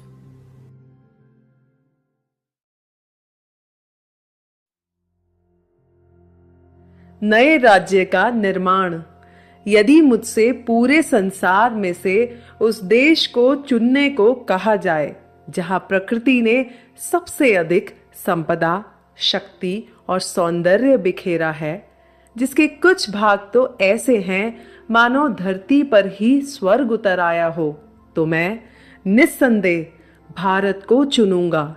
ये खूबसूरत शब्द हैं मैक्स म्यूलर के। वाकई क्या खूब कहा है भारत देश के बारे में। दोस्तों, कलाम साहब बताते हैं कि 2001 में जब उन्होंने ये पुस्तक लिखनी शुरू की थी, तब उन्होंने इस पुस्तक की शुरुआत झारखंड की यात्रा से की थी।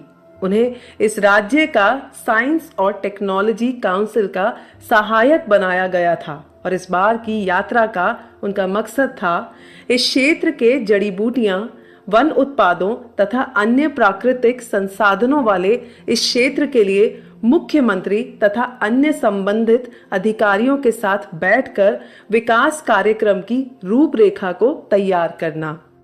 कलाम साहब पहले भी रांची से 75 किलोमीटर दूर स्थित पहाड़ी इलाके में शिक्षा और स्वास्थ्य के एक कार्यक्रम में गए थे। वहां पर विकास के सभी अंश मौजूद थे, जैसे उपजाऊ भूमि, लंबे पेड़ और भरपूर वनस्पति।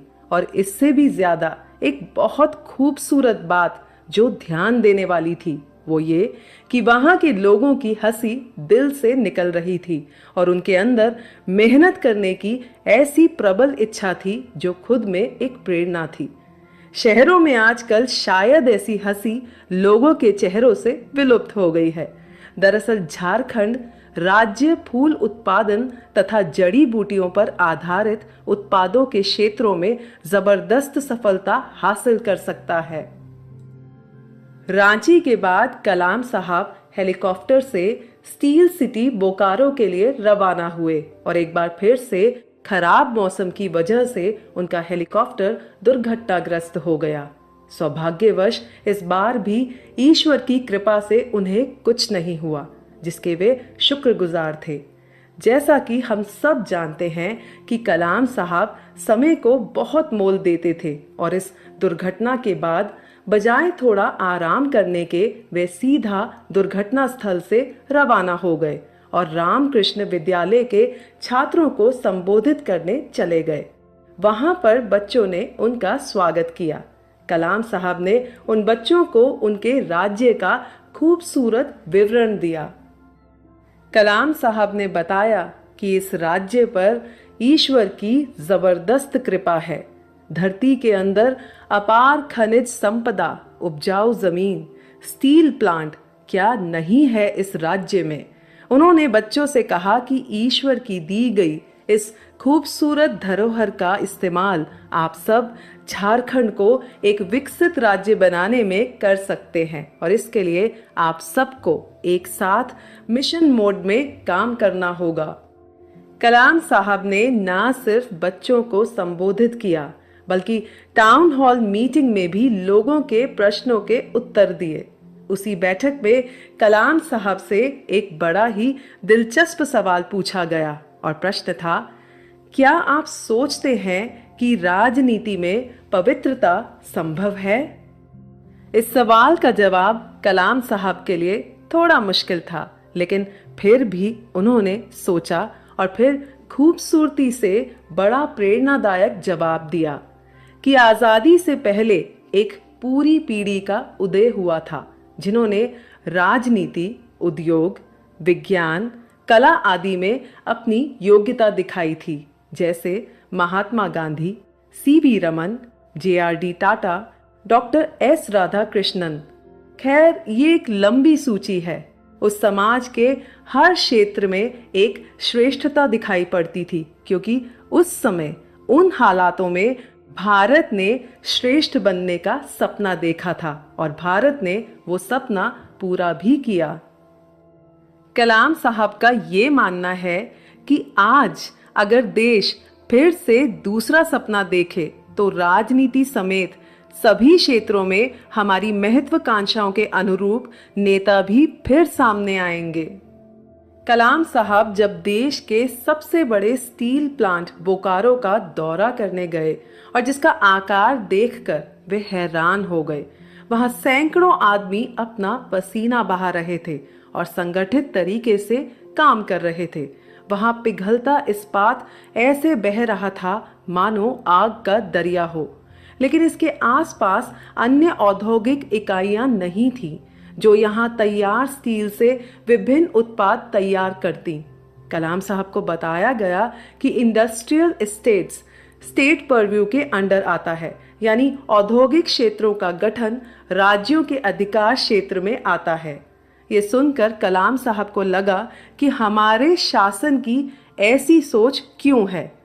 जब तक सेंट्रलाइज्ड प्लानिंग के जरिए और बड़े नेशनल मिशंस के तहत विकास की दिशा को स्टेट बेस्ड इंडस्ट्रीज यानी राज्य आधारित उद्योगों की तरफ नहीं मोड़ी जाएगी, तब तक वास्तविक समृद्धि प्राप्त नहीं की जा सकती। झारखंड से वापस आते हुए वे सोचने लगे कि इस राज्य की मदद किस प्रकार की जाए। इस राज्य में ऐसे अभियानों की जरूरत है जो एक निर्धारित समय में राज्य का कायाकल्प बदल दें। एक प्रयास की जरूरत है जहां केंद्र और राज्य को मिलकर काम करना चाहिए। क्या ऐसा संभव हो सकता है? इसी सोच विचार में डूबे कलाम साहब अपने उन दिनों को याद करने लगे जब उन्होंने SLV-3 पर काम किया था। अपने जीवन में कलाम साहब ने बहुत सारे स्पेस और डिफेंस के मिशन मोड प्रोग्राम्स पर काम किया था और इन प्रोग्राम्स का एक उद्देश्य होता है जिनको एक निर्धारित समय पर पूरा करना होता है। कलाम साहब का ये मानना था कि विभिन्न भागीदार जैसे सरकारी विभाग, उद्योग और अनुसंधान संस्थानों के बीच गहन भागीदारी से कम कीमत पर तेज रफ्तार से विकास किया जा सकता है और यही सच दूसरे प्रोजेक्ट्स और स्कीम्स पर भी लागू होता है। लेकिन हम आगे क्यों नहीं बढ़ पा रहे हैं? क्या हम जोखिम भरे मार्ग पर चलने से डरते हैं या फिर मिशन मोड प्रोग्राम्स की जिम्मेदारी लेने से डरते हैं? कलाम साहब ने बताया कि एक मिशन को पूरा करने के लिए खुद अपनी ही स्थिति को जोखिम में डालकर शुरुआत करें। जब भी जीवन में चुनौतियां आती हैं तो अपने साथ वे नए अवसर भी लाती हैं। यही चुनौतियां हमें आगे बढ़ने की हिम्मत देती हैं। हमारे दिमाग में नए नए विचार उत्पन्न होते हैं और हमारे काम करने की क्षमता भी बढ़ती है। कलाम साहब ने आगे बताया, या तो आप सफल होंगे या फिर असफल। अगर असफल होते हैं तो भी हमारे पास वो अनुभव हमेशा रहेगा जो भविष्य में हमारा मार्गदर्शन करता रहेगा। उससे भी ज्यादा एक अहम बात है कि अपनी तमाम उम्मीदों और अपेक्षाओं के साथ हमें अपने अंदर सफलता के विचार पैदा करने चाहिए और सफलता हमारे कदम जरूर चूमेगी। इसी के साथ ये एपिसोड समाप्त होता है और बढ़ते हैं हम अगले एपिसोड की तरफ।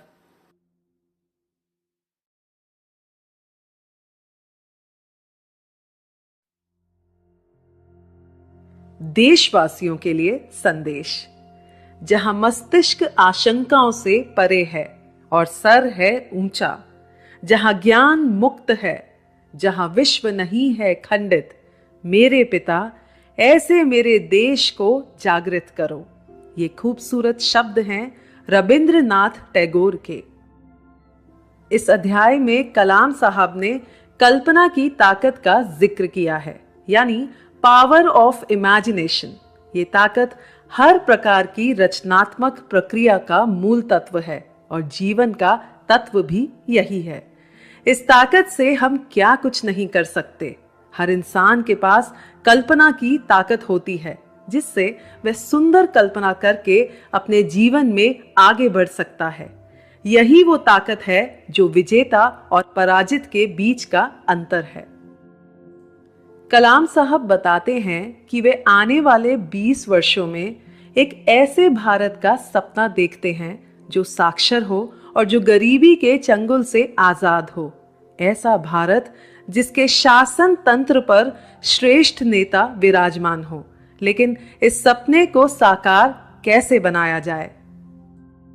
दोस्तों, हम सब ने एक शब्द विजन के बारे में जरूर सुना होगा। विजन यानी भविष्य को देखने की क्षमता। आप अपने भविष्य को कैसे देखना चाहते हैं? जाहिर सी बात है, हम सभी एक खूबसूरत और खुशहाल भविष्य देखना चाहते हैं। लेकिन उस आने वाले भविष्य के लिए आपने कौन सी योजना बनाई है? और अगर बनाई है तो वहां तक पहुंचने के लिए आपको कितने साल लगेंगे? क्या आपने कभी सोचा है? अगर किसी ने अपने लिए कोई विजन ही नहीं देखा है तो निश्चित ही वो व्यक्ति अपनी जिंदगी में कुछ बड़ा हासिल नहीं कर सकता। एक अच्छे लीडर की सबसे पहली खूबी यही है कि वह अपने और पूरी संस्था के लिए एक खूबसूरत विजन देखता है। कलाम साहब भी एक ऐसे ही महान लीडर थे जो एक खूबसूरत विजन देखने में विश्वास रखते थे। उन्होंने बड़ी खूबसूरती से समझाया कि विजन एक ऐसी शक्ति है जो खुद हमारे अंदर से उत्पन्न होती है। यही वो शक्ति है जो हमें श्रेष्ठता की तरफ ले जाती है। उनके जीवन में कई बार चुनौतियां आई, लेकिन इस एक शक्ति ने उन्हें बहुत प्रभावित किया है। इसी शक्ति की वजह से महान लोगों ने प्रेरित होकर ये साबित किया है कि भारत क्या कुछ नहीं कर सकता। क्या आज हम ऐसे कार्यों को जारी रखने की स्थिति में हैं? और क्या हम उसी इच्छा शक्ति को दोबारा उत्पन्न कर सकते हैं? क्या हम कभी भारत में डिजाइन करी हुई और बनाई गई गाड़ियां फ्रैंकफर्ट या फिर सियोल की सड़कों पर दौड़ती हुई देख पाएंगे? और क्या हम भारत को अमेरिका, जापान तथा चीन के लिए बिजली घरों का निर्माण करते देख पाएंगे? कलाम साहब आगे कहते हैं, लेकिन यहां तक पहुंचने के लिए हमें अपने लक्ष्य भी बहुत बड़े रखने होंगे। कलाम साहब ने इंडियन मार्केट की स्थिति को समझाते हुए कहा कि हम आज सॉफ्टवेयर के क्षेत्र में तो प्रगति कर रहे हैं, लेकिन हार्डवेयर इंपोर्ट हो रहा है। क्या इस क्षेत्र में हम आगे बढ़ सकते हैं? ऐसे कई क्षेत्र हैं जिनमें अभी हमें और आगे बढ़ना है। हमारे पास मानव शक्ति है और उच्च योग्यता है। क्या नहीं है हमारे पास? फिर भी हम पीछे क्यों हैं? कलाम साहब पूछते हैं कि हमें इन चुनौतियों से जूझने के लिए कौन रोक रहा है। इसके लिए हमें हमारी एक समन्वित कार्य योजना का पालन करने के लिए विभिन्न मंत्रालयों, संस्थानों और उद्योगों के निजी हितों को छोड़कर अपने काम करने के तरीकों को एक नया आयाम देना होगा। कलाम साहब ने यह भी बताया कि आज कुछ राज्य दूसरे राज्यों से ज्यादा विकसित हैं, जैसे बेंगलोर, चेन्नई, मुंबई, दिल्ली और हैदराबाद। ये सभी राज्य व्यापारिक गतिविधियों का गढ़ बन चुके हैं। इंफॉर्मेशन टेक्नोलॉजी के क्षेत्र में हमें काफी सफलता मिली है और इसमें पूंजी निवेश भी हुआ है, लेकिन अगर कुल मिलाकर देखें तो इतनी प्रगति काफी नहीं है। अगर हम बात करें त्रिपुरा, असम जैसे नॉर्थ ईस्टर्न स्टेट्स की और झारखंड की, तो अपनी यात्रा के दौरान कलाम साहब ने पाया कि इन राज्यों के पास असीम क्षमता है, लेकिन इनका इस्तेमाल नहीं किया जा रहा। तमिलनाडु, आंध्र प्रदेश, पंजाब और कर्नाटक के बारे में कलाम साहब ने बताया कि शिक्षा तथा स्वास्थ्य जैसे क्षेत्रों में विकास के लिए धन उपलब्ध कराने पर काफी कुछ हासिल किया जा सकता है। कलाम साहब हम सबको अपील करते हुए कहते हैं कि intellectual forums, political platforms, academic institutions, इन सब में तो डिबेट्स और डिस्कशंस ही होती हैं। हमने आपस में भी बहुत तर्क कर लिया है, हाइपोथेसिस और थियरीज भी लिख डाली हैं, लेकिन फिर भी हमारी प्रगति नहीं हुई। वे चाहते हैं कि अब हम सब जिम्मेदारी लें और आज हम जिन परिस्थितियों में हैं, हम उसके लिए दूसरों को दोषी ना ठहराएं और ऐसे में हम उन फायदों का आनंद ले सकते हैं जो सबके प्रयास करने पर प्राप्त होते हैं। कलाम साहब ने इस किताब के जरिए हम सबको ये समझाने की कोशिश की है कि हम सबके भीतर एक उच्च धरातल है जिसके प्रति हमें जागरूक होना है और स्वयं को एक विकसित राष्ट्र के नागरिक के रूप में देखना है। भारत की आजादी के लिए दशकों तक संघर्ष किया गया था और हमें हर हाल में इसकी रक्षा करनी चाहिए। हमारे देश की सुरक्षा तथा समृद्धि हमारे लिए सबसे अहम है। साइंस एंड टेक्नोलॉजी के क्षेत्रों में हुई प्रगति को ग्रामीण जीवन को बदलने के लिए व्यापक स्तर पर इस्तेमाल में लाया जाए। कलाम साहब ने यह भी बताया कि आईटी समुदाय ने अपने बुद्धि कौशल के बल पर भारत को दुनिया में ऊंचा स्थान दिलाया है और इसी आईटी क्षेत्र को इस्तेमाल कर राष्ट्र को ज्ञानवान समाज के रूप में बदलना चाहिए। इतना ही नहीं, कृषि क्षेत्र में भी बदलाव लाने का समय आ गया है। जैसे कृषि उत्पादों की गुणवत्ता में सुधार कर अंतर्राष्ट्रीय बाजार में उतरना और बराबरी करना। इसके लिए हमें नए कार्यालय तैयार करने की जरूरत है, जिससे किसानों को और भी मदद मिलेगी। भारत